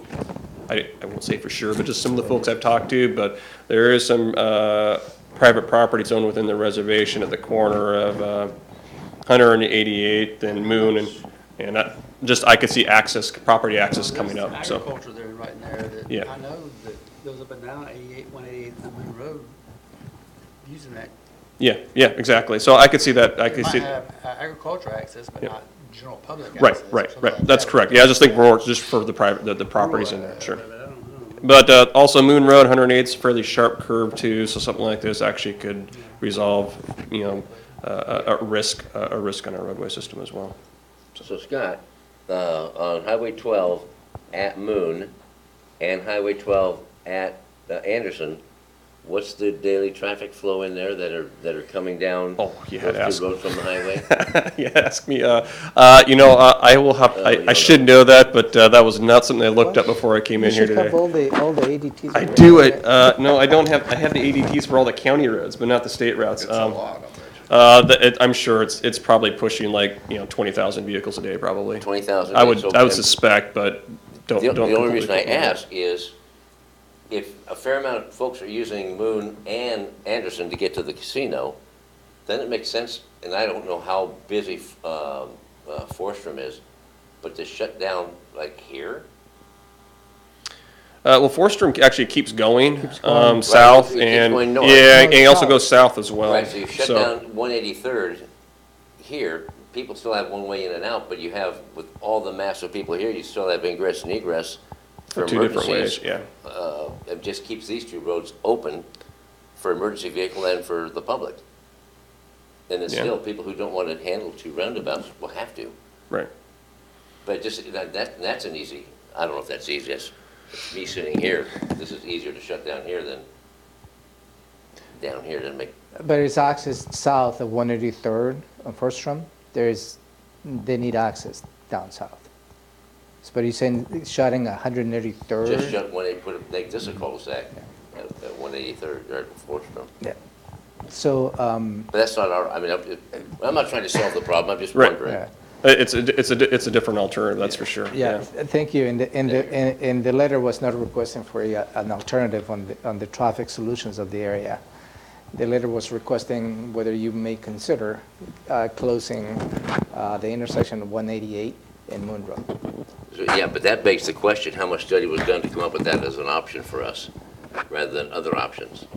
Forcing us to, hey, do you want option A or B, when there may be a C or D option? Okay, so what's the question? What's the, Well, the what's request, the bluff? What are we and yeah, talking about? the request again is whether Yeah. you consider closing the intersection 188 and Moon Road. And if you will consider that, as Scott mentioned, you will direct the department to go ahead and do a public outreach so you can hear some feedback from the citizens that could be affected by this potential closure. You have a comment or? Yeah, I have to say, I think initially, I'm in favor of closing this off, if that's what the tribe wants to do, and eliminating, not that it's our choice, but it's just dumb on the state's part to put this roundabout in, if we do this. So that'll save, what's a roundabout like that cost a major highway? 8 to 10 million. Huh? How much? 10 million. For one roundabout? Well, including. Well, the- if it's in Olympia, yes. Including the land acquisition and everything. and Yeah, no. environmental. All everything. But So we could, I mean, we could save the state taxpayers, which we're all part of the state, $10 million by just closing this That's off. my intent. there's a significant, I don't know the construction amount for that roundabout there, but, you know, like Romero said, it's design, it's right-of-way acquisition, environmental permitting, but I don't know the construction is, but yeah, there's a significant savings to the state if that roundabout doesn't go in. Well, I'm all for moving forward and hearing what the citizens have to say about it. You have a comment? It's the same. We'll discuss it at lunch, I would imagine, on Thursday, as you said earlier. But This item is going to come up on your conversation. So the reason that I'm bringing this up is for you to be in a unison position as to whether you will consider moving forward or just saying you have directed the staff to get some public testimony before you make a determination. Yeah, That will be my Oh, suggestion. are you saying we don't have to even get that public input? We could just willy-nilly close down the road if we want? You are the legislative authority and absolutely can do as you please, I didn't know I was a king. among other two. I will note, one thing on the time, there's timing, I think in another issue it came up, but the state is looking for some direction from the county, whether we would be considering this closure or not, because they'll be making a decision, I think in September, whether they're going to build the roundabout at Moon Road or on US 12 or not. And so obviously some of that plays into how we might approach this. Now, I think we can get public community input and do briefings well before then, whether the formality is done depending on the decision. That wouldn't happen, but they are looking for some information from us, so. With He all, has a thing and I still have a thing, so hang on a second. so when it comes to the public hearing and the public outreach and output, is it just the county doing it, or is the tribe doing it as well? Well, I think we would probably do it in cooperation with the tribe as well as Washington DOT. Yeah, so we'd have everyone there, so, None of us doing all the work. yeah, no, Let's get their input. yeah, it'd be a joint effort. So when you say, and I'm not trying to pick your words apart, public outreach, how about all the traffic flow analysis that goes along with that and possible revenue loss and or increase, depending on which way that goes? So I mean, I want more than just public opinion, much as I love public opinion. Yes. All the data and facts that go behind that historically and what would it look like in the future, 5, 10 years out, something like that. I know you don't have a crystal ball, but just kind of give it the best. Yeah. Whoever that might be that comes up with Yeah, a so, one-pager report. so basically the community input will go along more of a business case in terms of an analysis, is that And about then I right? have to watch the word consider, because, yeah, we consider it all day long, all year long, but that doesn't mean promise. I just Yep. don't want to leave anybody with any expectation. I see where they're going, I applaud that thinking. The other thing is, when we take away if we were to take away this one roundabout here at Highway 12 and Moon Road, if that were to be the direction we go, transfer it to is there still the option? Sergeant Road. Yeah. Ding, ding, ding, No, ding. not the Sergeant Road, but the, round where we had to do the U-turn in front of the Starbucks and Oh, yeah. do a roundabout there. That is not a state highway 99. though.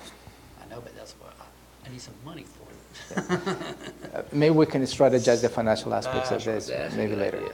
Tie it together, yep. Give me a little bit of All money. roads lead to that. That's So, right. 'Cause what- he's absolutely right. It's all connected in Yeah. one way, and that helps out, and that would help the bigger picture.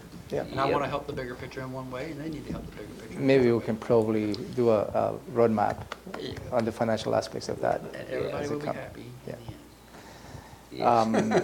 Yes. Sergeant Road I got. I'm not trying to, the other one on the other side. Up in 99. Yeah. Elderberry, whatever you want to call it. I'd like to address the timeline of the state. Oh, sure. I know they have a sense of urgency, but also I think the commissioners will have the due diligence to engage the public as to any particular actions they may take that will impact their traveling. So And I informed them of that, so. I strongly disagree whether they want to pinch the county and making a rush decision. They affects many citizens Yeah, that's my. They in this won't. area. Yeah, I did inform them of I that, know. yes, They won't. yes. I'm just verbalizing what the message you could I take will, to the I will, state. I will bring that back, and that's actually what they're looking for as well, as just, you know, our input back, and so, yeah, it helps having some reinforcement on those So, conversations. If this question comes on Thursday, Commissioners, may I suggest that I'll probably provide an answer to them? There you go. But it is considered. Yeah. Well, I mean, is that all right to say the word considered? Matter of fact, I'm leaning towards doing it, but I want to negotiate like what you're talking about, yeah. Or will I be forced to make a decision because of the state? All right, thank you. All righty. Life is. Thank you, Scott. Thank you. Come on back now, you hear? We have, what do we have? We have, I think, is it capital land trust? Oh, unless you want to do corrections officers. Couple of trust we can. That was no good. Enjoy it, humor. Hello, Andrew, how you doing? Good, how are you guys doing? Andy? Hello. Been a while. Yeah, Kick us off, or? What's up with you've capital got a land? beard now.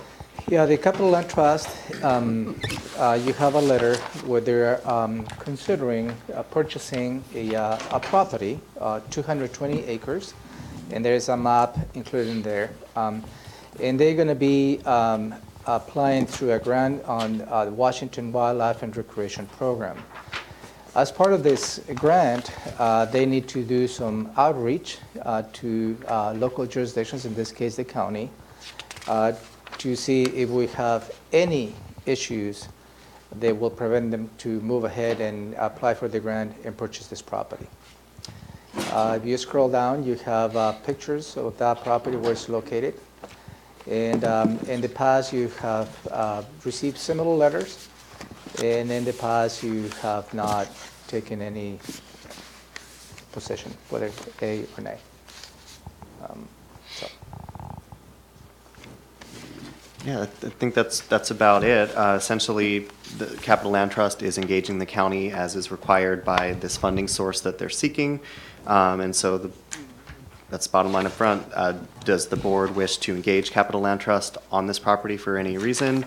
Or if you don't have any issues with this proposed acquisition that they're doing, because we're not really involved in it, it's just they're doing their due diligence, then we can let them know that there are no issues. So it's at the pleasure of the board. And there's no impact to the county, there's no financial participation by the county. Right. It's just, None. it's just making sure that some of the potential stakeholders are informed through this process, and again, that's a requirement by the grant. You guys are- Have we got any potential benefit that we would receive or could receive about the pocket goal? That's where I was going, yeah, for mitigation. Not directly, no, not at this time. The funding source that they're going after would not allow that property to be used as mitigation. However, any suitable habitat for the gopher that is protected by this transaction, any of the development that could potentially occur on that property would no longer be feasible. So it comes out of that side of the equation. It's not acreage that anyone's going to be seeking mitigation for in the future. How much prairie habitat is on there that would be considered gopher habitat? Well, that's a great question. I know they note that 78% of the property has prairie soil. I looked at it a little while ago today, and a smaller portion of it is gopher soil. So I don't know what the exact acreage is, but some portion of it is gopher soils. Whether it's occupied or not by gophers, we don't know, or I don't know. How much are they talking about spending for 220 acres?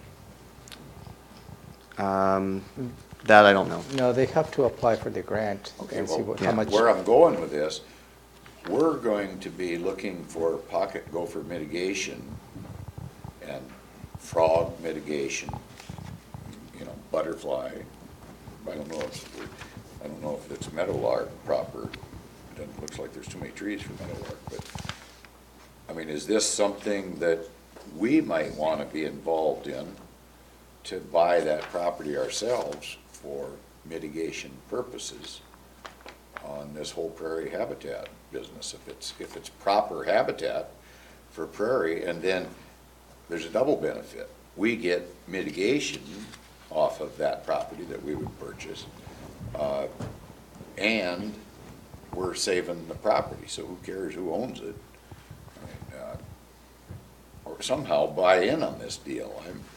I'm concerned that we let this prairie habitat get away from us, there'll be fewer and fewer parcels to buy as time goes on, because we need to look at this for 30 years that we're dealing with the pocket gopher. We don't know what they're going to sign off on our habitat conservation plan. I mean, we're making a proposal, but we don't know what's going to be accepted, if it's going to be accepted. And are we giving up a potential here of habitat, prairie habitat, that we could maybe benefit from? And that's my only concern. I'm wondering. But the options then will be where the county can partner on this purchase financially. Yeah. And I don't know where the money will come from. If And, we do it, yeah. So where will the money? Conservation Futures.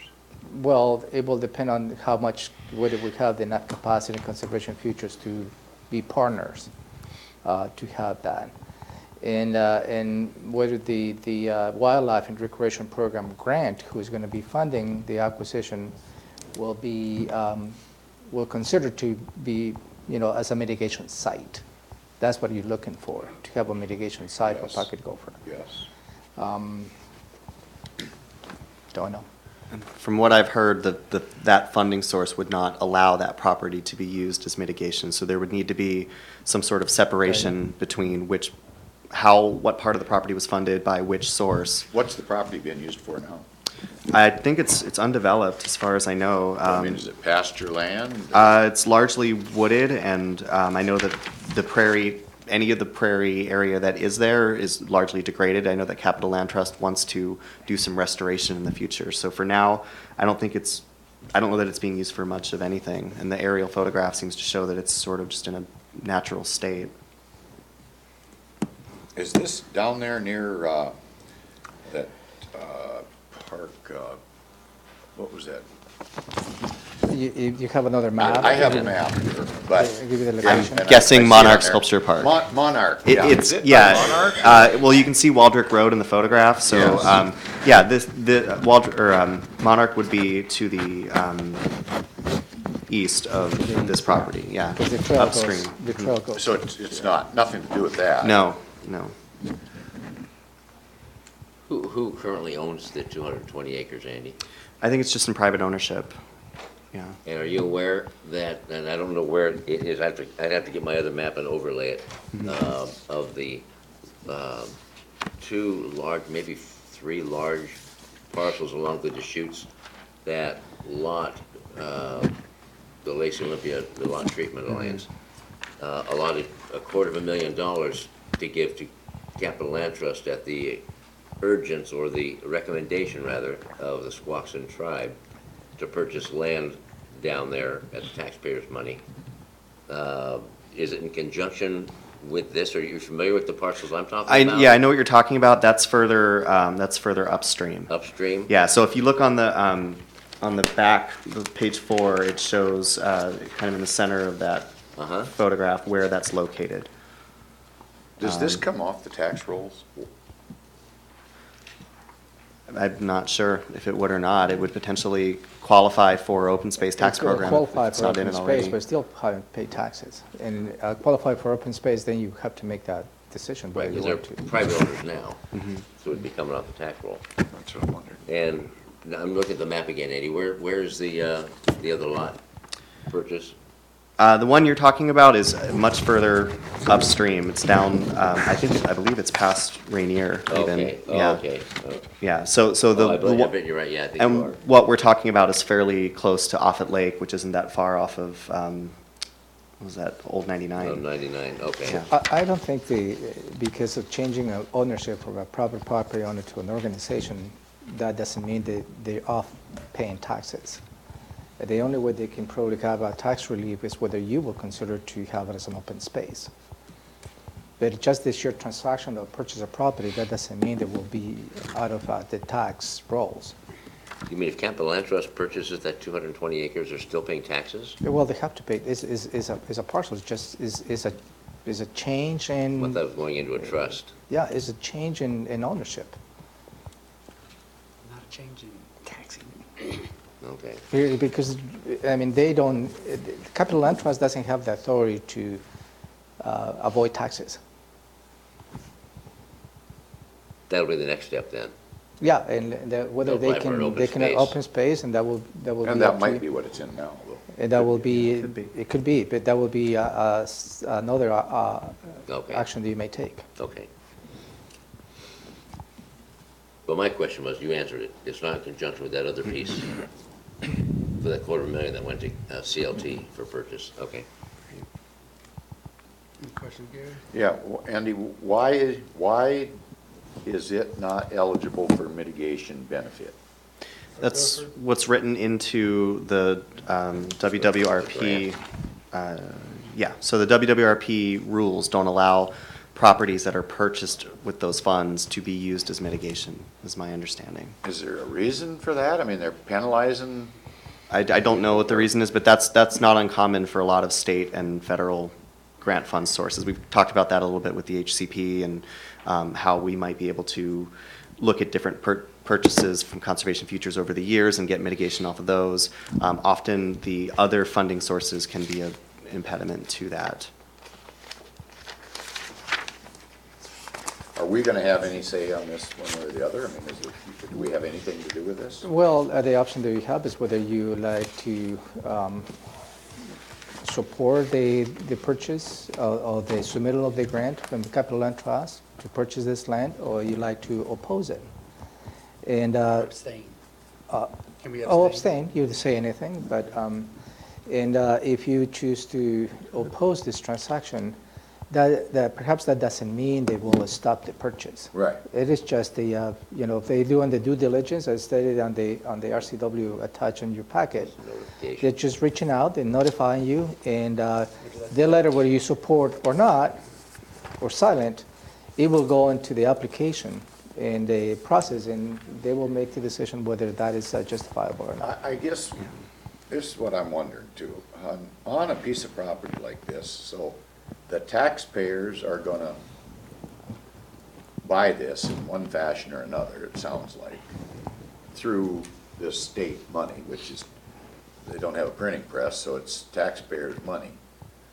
Then what happens to that land from that point on? Are the citizens denied access to that land forever now, even though it was purchased with tax dollars? I just don't understand exactly how that works and if that's fair. Yeah, there may be public access opportunity on the property. I don't know with this one specifically, but I also don't know if they're required. There's a public benefit simply to having property being preserved. Sure. Quality of life and, providing for healthy environment, all those sorts of things. Animal wildlife area or something like Right, that. right. So Habitat. I don't know about this specific property. I know that Capital Land Trust has a varying degree of public access on their sites, that they own throughout the county. So it just depends on the specific property and what their goals are at on any given site. On this specific one, the project description on page 3, it doesn't talk about any public access, so that would be a question we would need to ask them.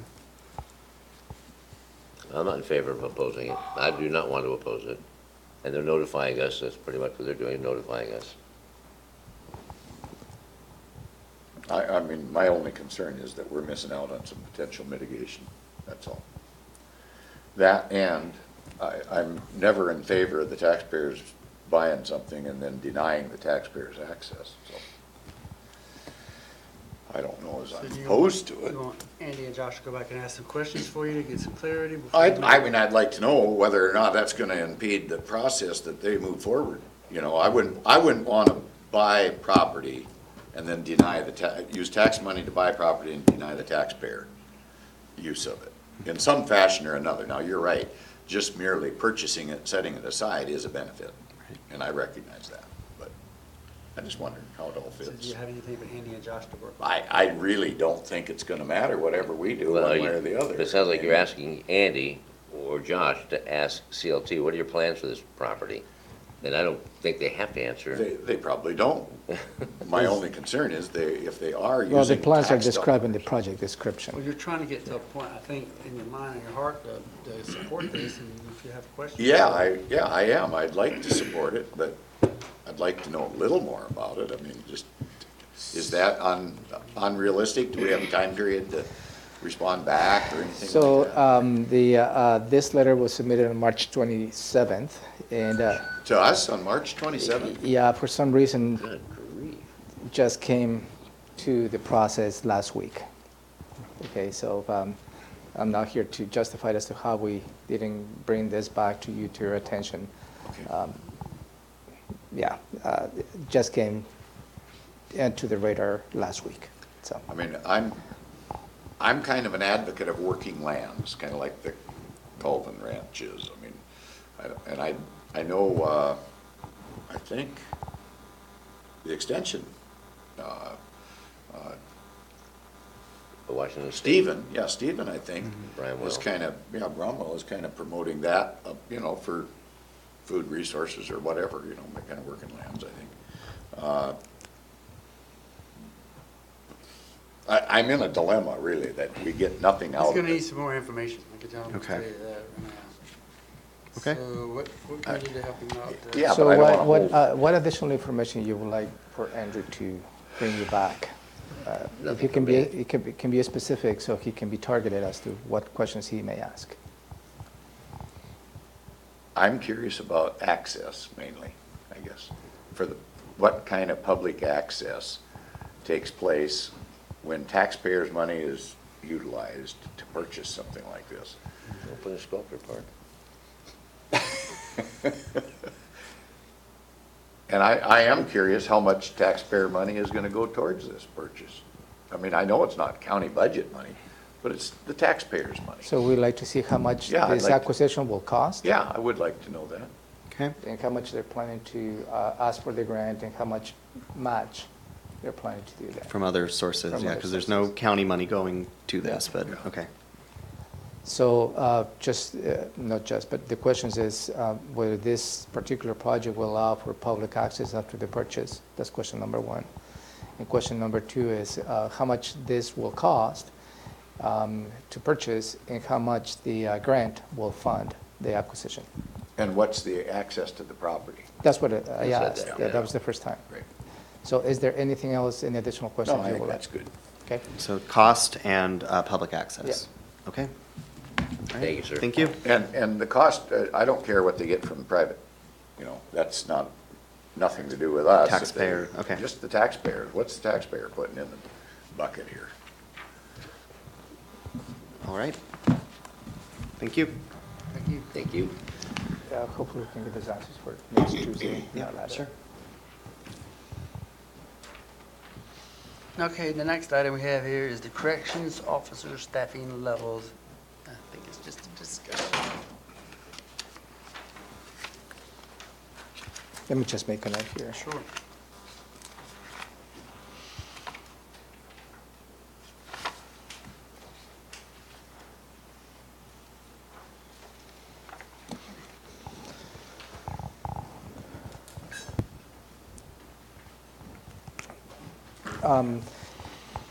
I would like to bring back, take you back last Tuesday, when you made a determination, 2 weeks ago,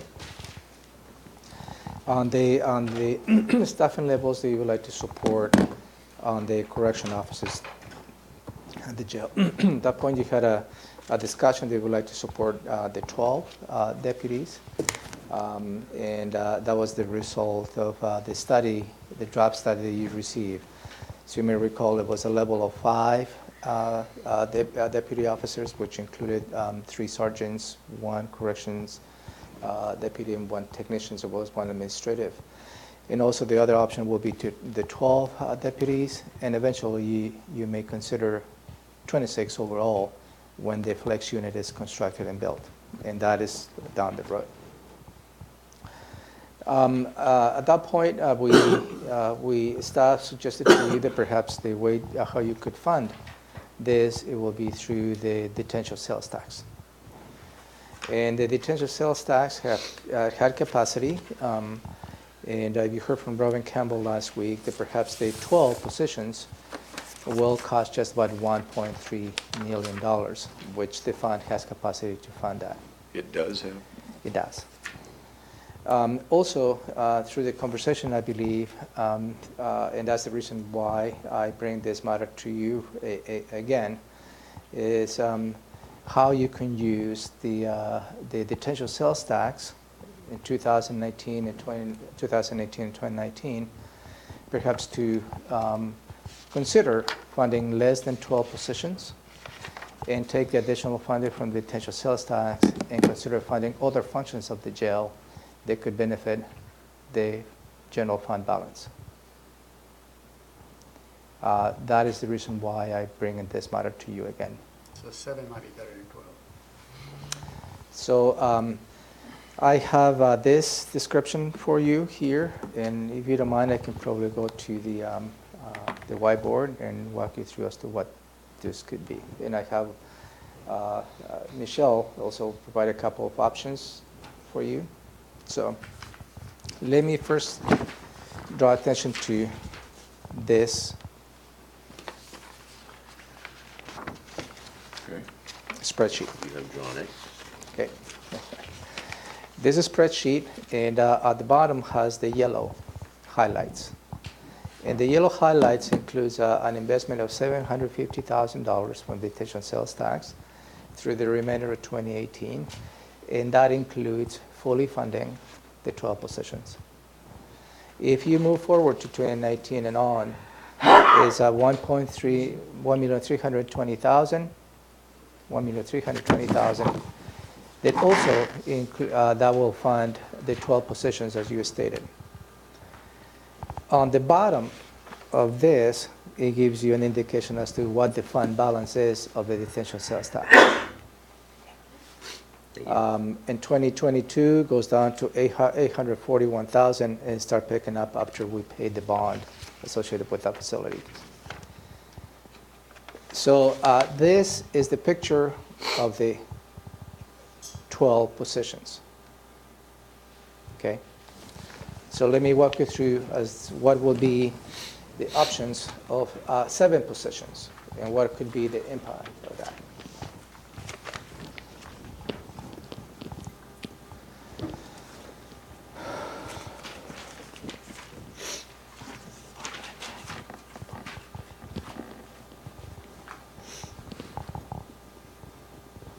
Any questions on the 12 positions? Not from me.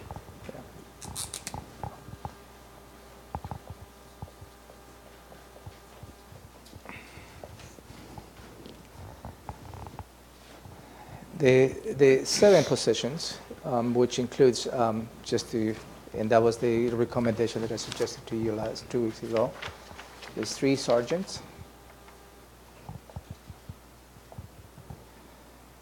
3 correction deputies, 1 tech. 1 corrections technician, right? And that will take us to, Yeah, that's 7. and 1 administrative person, and 1 legal assistant. That's 8. That's 8 then. 3, yeah, sorry. Okay? That is the 7. Okay.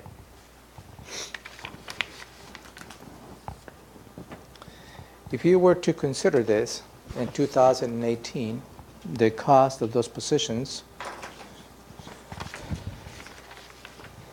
is $454,000. 2018. For the remainder of the year. Yeah. We can make the math from the 750 that is on the chart. And after that, the year after, let's say 2019 798. and on, how about 798,000? That is a difference of the 1,320,000. Okay. What is going to happen? What you could do with this proposal? A couple of options. And these figures do not, they exclude overtime.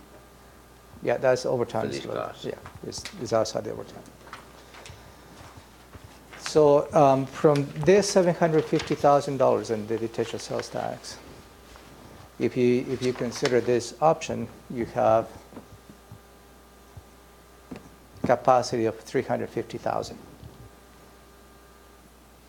right? 300,000.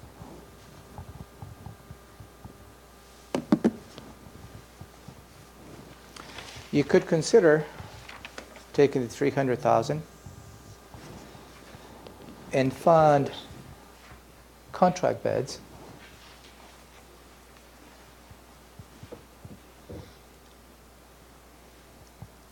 that is currently funded by the general fund in the order of 500,000. Okay?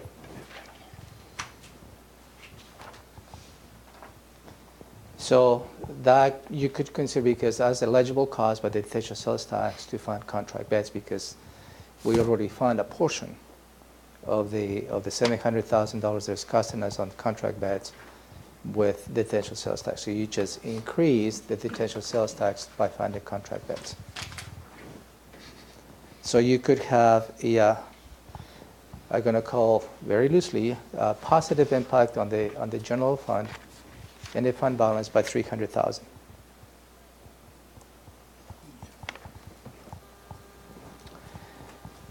But that's for now, as we know. You may see other items that you may consider. They may affect the ended fund balance, including additional overtime for the correction officers. You already have $103,000 additional. Let's use 100,000 for contract beds they need based on the current conditions. So the impact will be potential positive impact of $200,000 onto the general fund by the end of the year.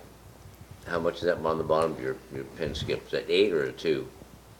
This 200,000. 200,000, okay. So just to bring you up to speed, the current projection for the general fund ending fund balance at this point is $9 million. Then we need to get to what? 10. 10. So here's the target, right? Mm-hmm. So if this is an approach, this could be, and you start adding to the ending fund balance in order to reach this. Does the ending fund balance always have to be current expense money? Yeah, Always? yeah. That is the constraints that we have. So that is an option To think about.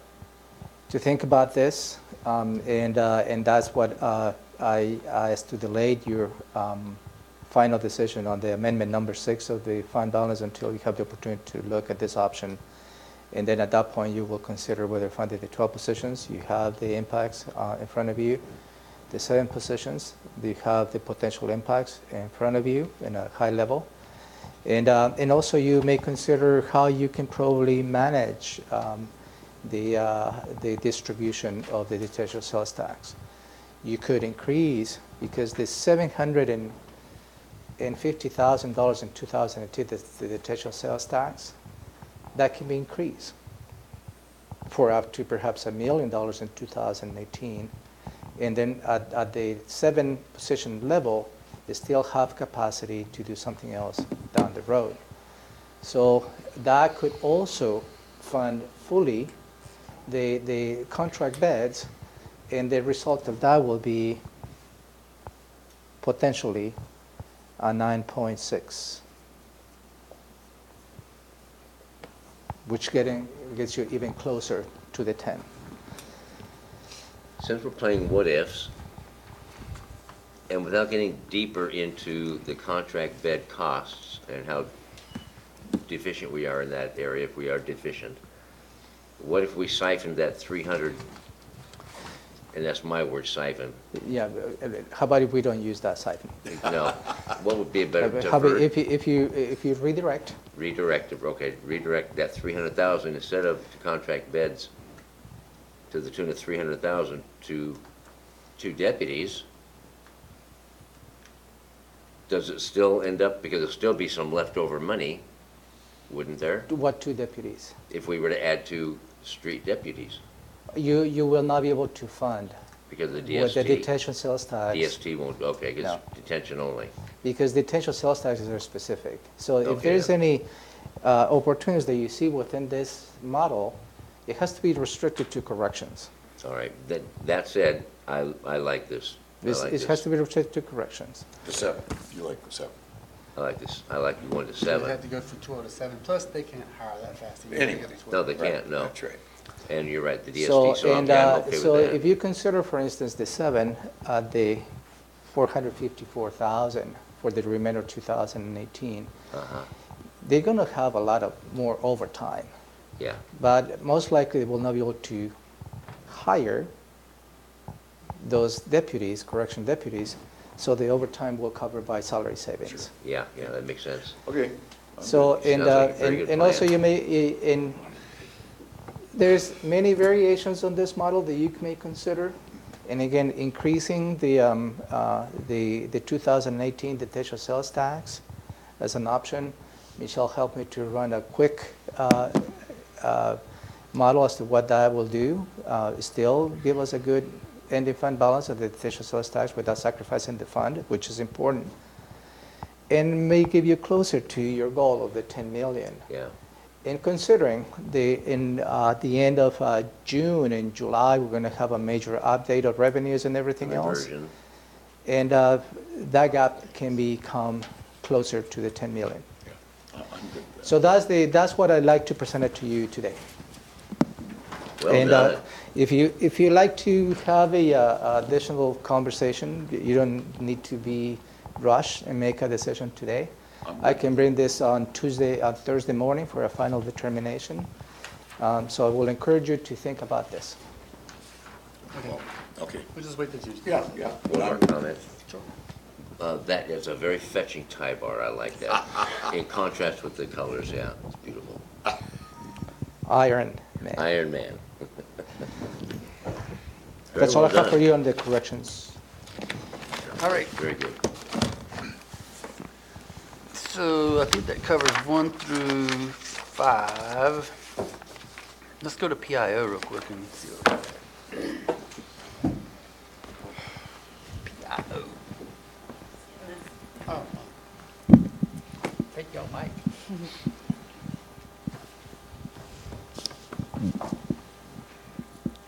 I only have a couple things to, oh, that's really loud. I only have a few things to update you on this morning. Last night, we held our first Courthouse and Civic Center Citizen Advisory Committee meeting. We had 13 of the 21 attend, so it was pretty good. It was a successful meeting. The intent towards the end was to hopefully get them to select a chairperson. Since they didn't know each other yet, they weren't quite there yet. So what we're going to do is we'll set up the next meeting, and we're asking them to send in bios so that people can look over and see who they are, and with the goal of them hopefully selecting a chairperson at the following meeting. But it was good. They got a little background from Rick on the project. They want a very technical, in-depth review, so that will be the agenda for the next meeting, is for Rick to go through the 3 sites specifically, but then also discuss the other 8 or 9 sites as well, so that they can see how the selection process occurred. When is the next date, the next meeting? I don't know when the next meeting is yet, but we will put something out about that, because they did want to make sure that the public knew that they were meeting, when they're meeting, and those types of things, so we will announce that. And then also, just wanted to give you a quick, yes, Ramiro? Great. Additional feedback on the meeting last night? Sure. Go for it. As expected, there is individuals who are part of this team who have a very strong opinion as to, and I think that's helpful through the whole process to how this could be worked. There was a little bit of discussion as to when and if the commissioners take an action to put in the ballot. Some of the members may not be able to lobby and advocate because public servants, we cannot do that. And so they're going to be reviewing the objectives and as well as the charter. But one recommendation that I'd like to bring forward to you for you to think about this, there was a request for you to consider formally chartering this committee, meaning as you appoint individual members for committees that you have, to formally appoint members of this committee to bring the level of importance, and that's my word, not theirs. As I briefly reacted to that suggestion yesterday, it came from Doug Ma, particularly, was the reason as to why you have not taken that action is because you don't want to be perceived that you have handpicked the committee members that perhaps may have an influence as to how you would like to see the end result of this journey. But I'm just doing my due diligence to bring this for your consideration, whether you like to take the action of formally appoint this board. As a result, then it will be exposed to the Open Public Meetings Act. They have to post their agendas and everything else, and minutes. So it becomes more formal. And again, I'm doing my due diligence to bring this to your attention and consideration and see where you'd like to go with it. Okay. And I do want to follow up briefly on that, just so that the public knows that the people who are at the executive team, so the other Thurston County elected officials and City of Olympia are the ones who provided the names.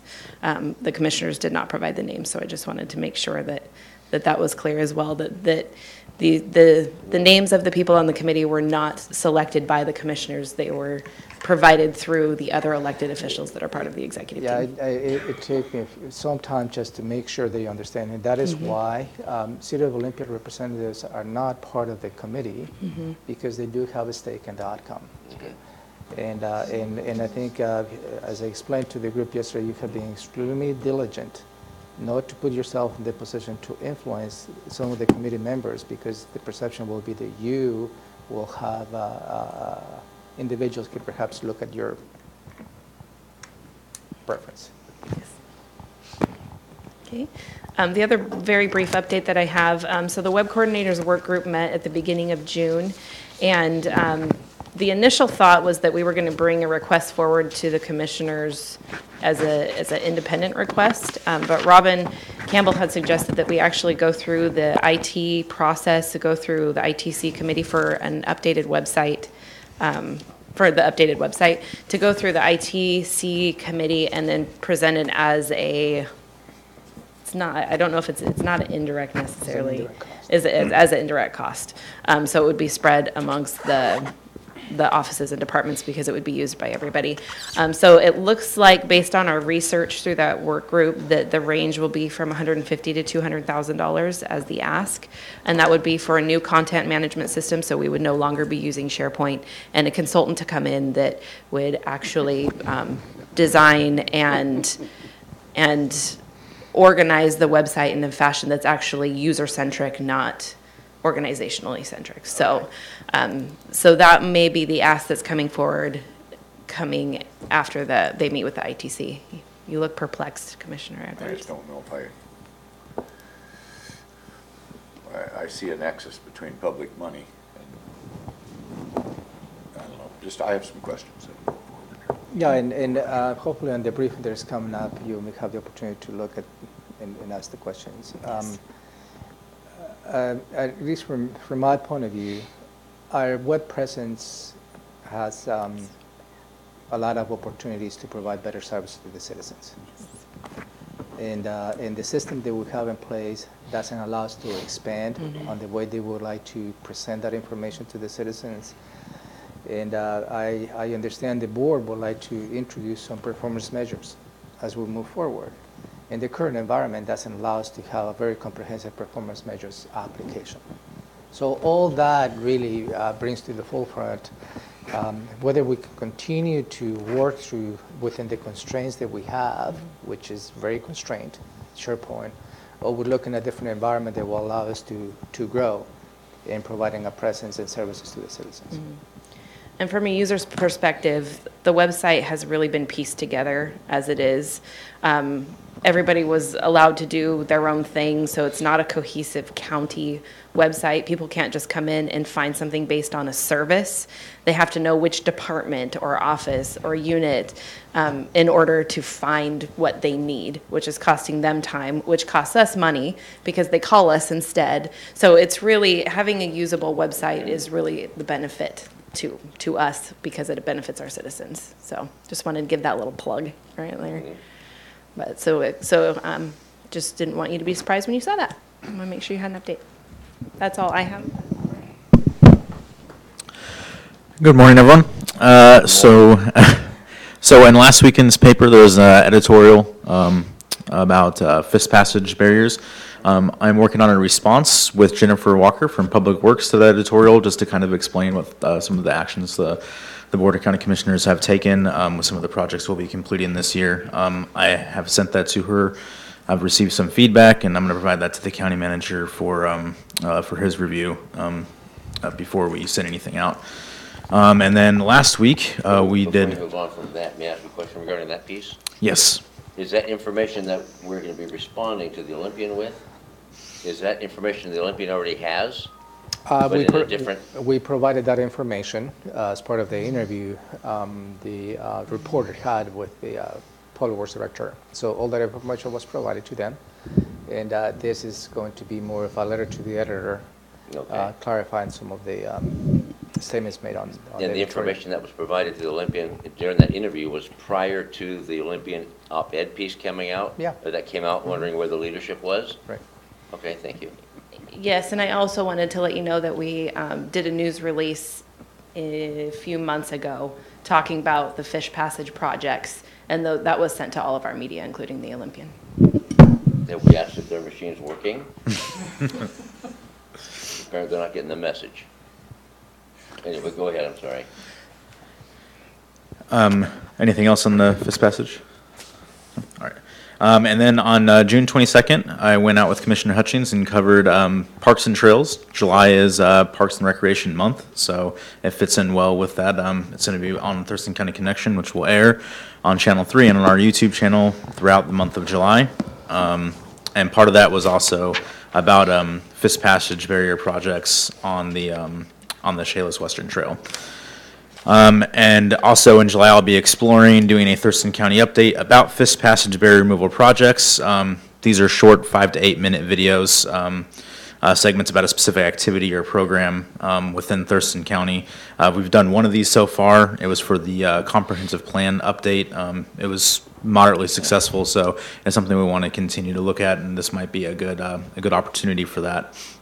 Also on July 13th, I'll be speaking at a webinar for OpenGov on improving public trust via citizen engagement. What I'll be speaking about is how we've leveraged OpenGov to tell community stories, such as doing the citizen engagement with the budget, the Comcast survey, and the different stories we've told to that platform and how we plan to use it in the future. And then also in July, we'll begin our Thurston County Fair promotion as that's coming up. So we'll be doing some promotion for the pancake breakfast and working with the fair committee on getting information out about the county fair.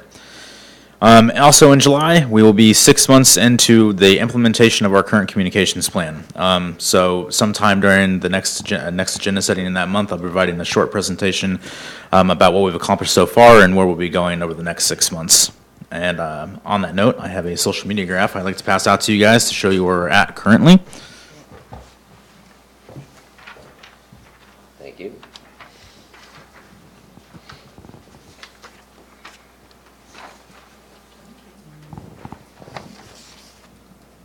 Thanks, Brian.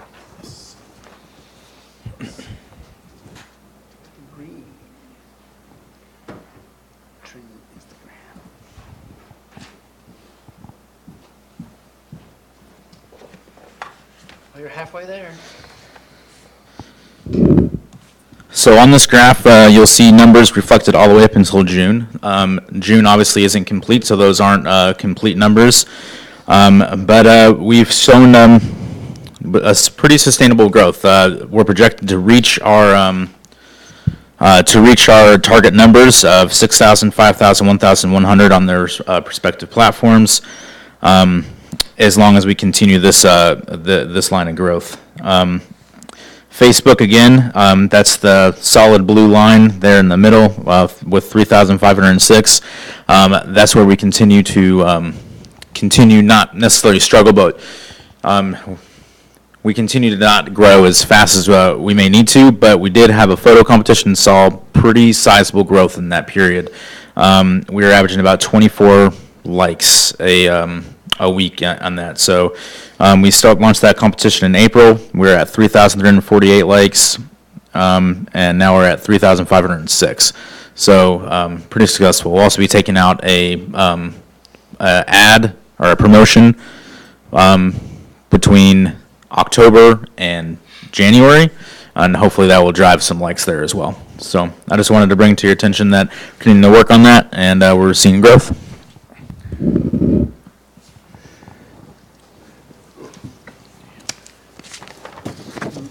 questions? No. Any questions? No. Will you be able to do the, do you think we'll get to 6,000, 5,000 by the end of the year? I think we'll hit 6,000 on Twitter. I think we have the potential to hit 5,000 on Facebook. We'll be in the ballpark, though. I don't know if we'll be able to get exactly to 5,000. We'll be close. Only 1,500 off. Oh my God. We can get there. That's good. I'm really happy. We started with 0. We're smoking. We're doing good. Next year, though, it'll be 10,000. Yeah. Oh, congratulations. It's really good. I'm impressed. Just keep it up. All right. Is there anything else out of PIO? Okay, thank you very much. Anything for the good of the order, commissioners? Yeah. What do you got? And Commissioners.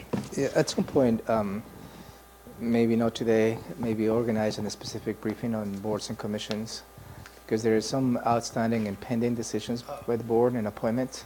So I will try to, as opposed to just put in this agenda, seems that we don't have the chance to get to that point. Maybe just organize a 30-minute briefing where you have the opportunity just to go in detail some of the appointments and hopefully make a decision with time. July. Thank you. Put it on that, we'll knock it all out right then. Yeah, and that's what I was going to suggest, because maybe just have a good chunk of your time on July 3rd in the morning just to go through all the applications pending and hopefully reach a decision. And the TPA, the tourism, the tour promotional area, had a resignation of one of their board members, so they're putting together a recommendation for the county commissioners to fill that spot. So that'll be coming hopefully in the next week or so. I'll have to check with Shauna and see where they're at with that. Okay. I just learned that last night. Okay. Romero and I went on a trip a month ago. Was it a month ago? 3 weeks ago, yeah. 3 weeks ago, on a bus ride, looking at housing and what's available and how the process, how it works. One of the main things that, if there's a complaint about, was the long delays between submission of a project and finishing the project and getting the okay. And that, it's not uncommon. It might go on for a year and a half. And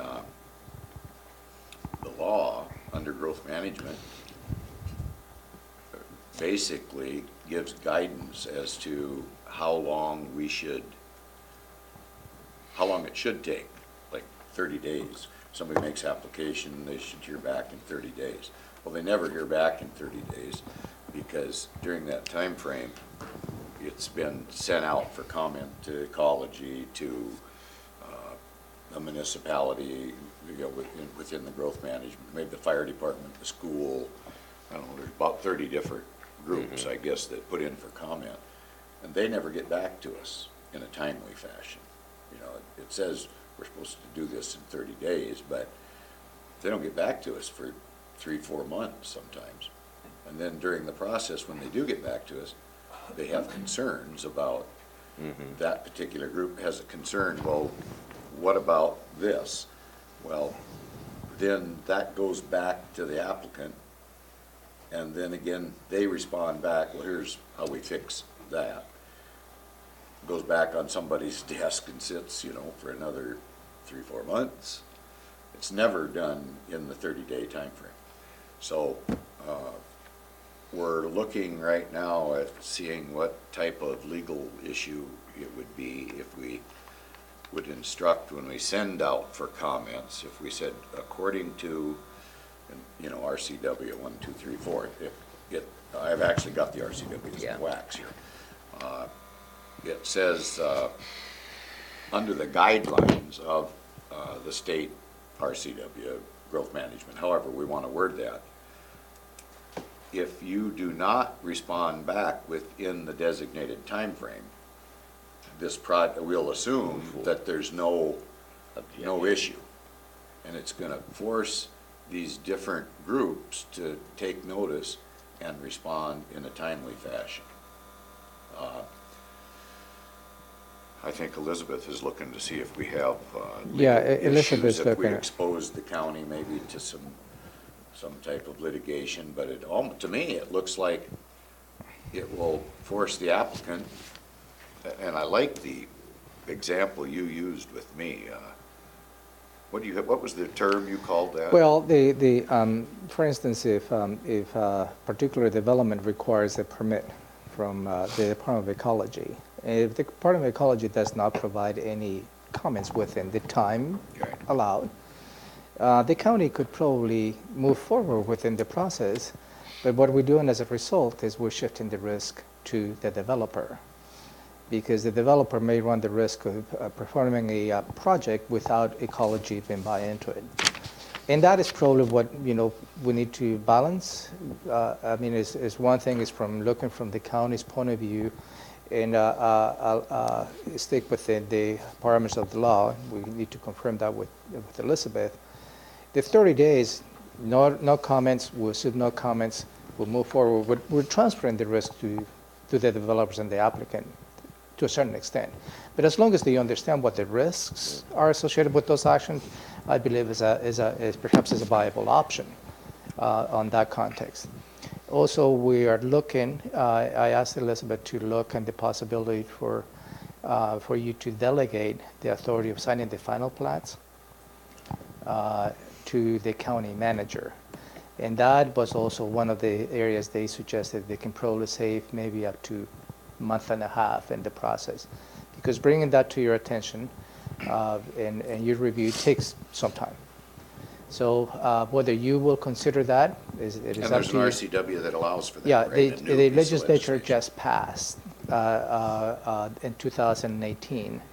And if you may remember, you received an email early in the year as soon as the law passed from the Olympia Master Builders Association, encourage you to consider the delegation of authority on signing final plans. All that is I'm working with Elizabeth, and at some point we'll bring some proposals to you to see whether you'd like to move forward with those proposals or not. I have to say, the one thing I would like to do sooner than later is giving you the authority to sign, rather than people having to get on our calendar and, 6 weeks out, have it come before us. The RCW is in place right now that we could give Romero the authority. And then that takes that could take 6 weeks off of an applicant's, How many of those do we have? I have to say, I don't know if I've done any, but I'm okay with it. You probably get maybe 3 a quarter on a given day. And Yeah, it's just pretty gonna, good memory, but I don't remember 3 or 4. But okay, I get it. it's just gonna save the applicant a lot of time. Heck, yeah. And at the end of that investment time, he's got a lot of time invested, and time and money invested in that project at that point in time. And they're about out of money because we've been delaying them for 1.5 years through the process anyway. And they have to keep paying interest and, finance loans, whatever they're working with. And so it's really So made a But hardship. you're moving more barrier in the pipe, so services Right. are delivered to the public. Commissioner, this is good conversation, but at this point, please don't make a decision until Elizabeth has the opportunity to look at the Yeah. options that you have and give us the opportunity to bring a formal proposal. And at that point is when you would like to see which way you would like to go. What about the authority issue? Is that a big issue? Yeah, it has to be via resolution, Okay, and she's working on that as well. okay. Okay. Anyway, just wanted you guys to know about it, because we aren't allowed to talk in the hallway. Well, I got That's one. interesting. All right, what else? I couldn't find my piece of paper, so commissioner items in the next 6 minutes. You have anything? No. I don't have anything. Anything else? Anything else, Romero? No, thank All you. right, I think we are done with the pre-agenda for today. Be back here at 1:55. 55 is fair.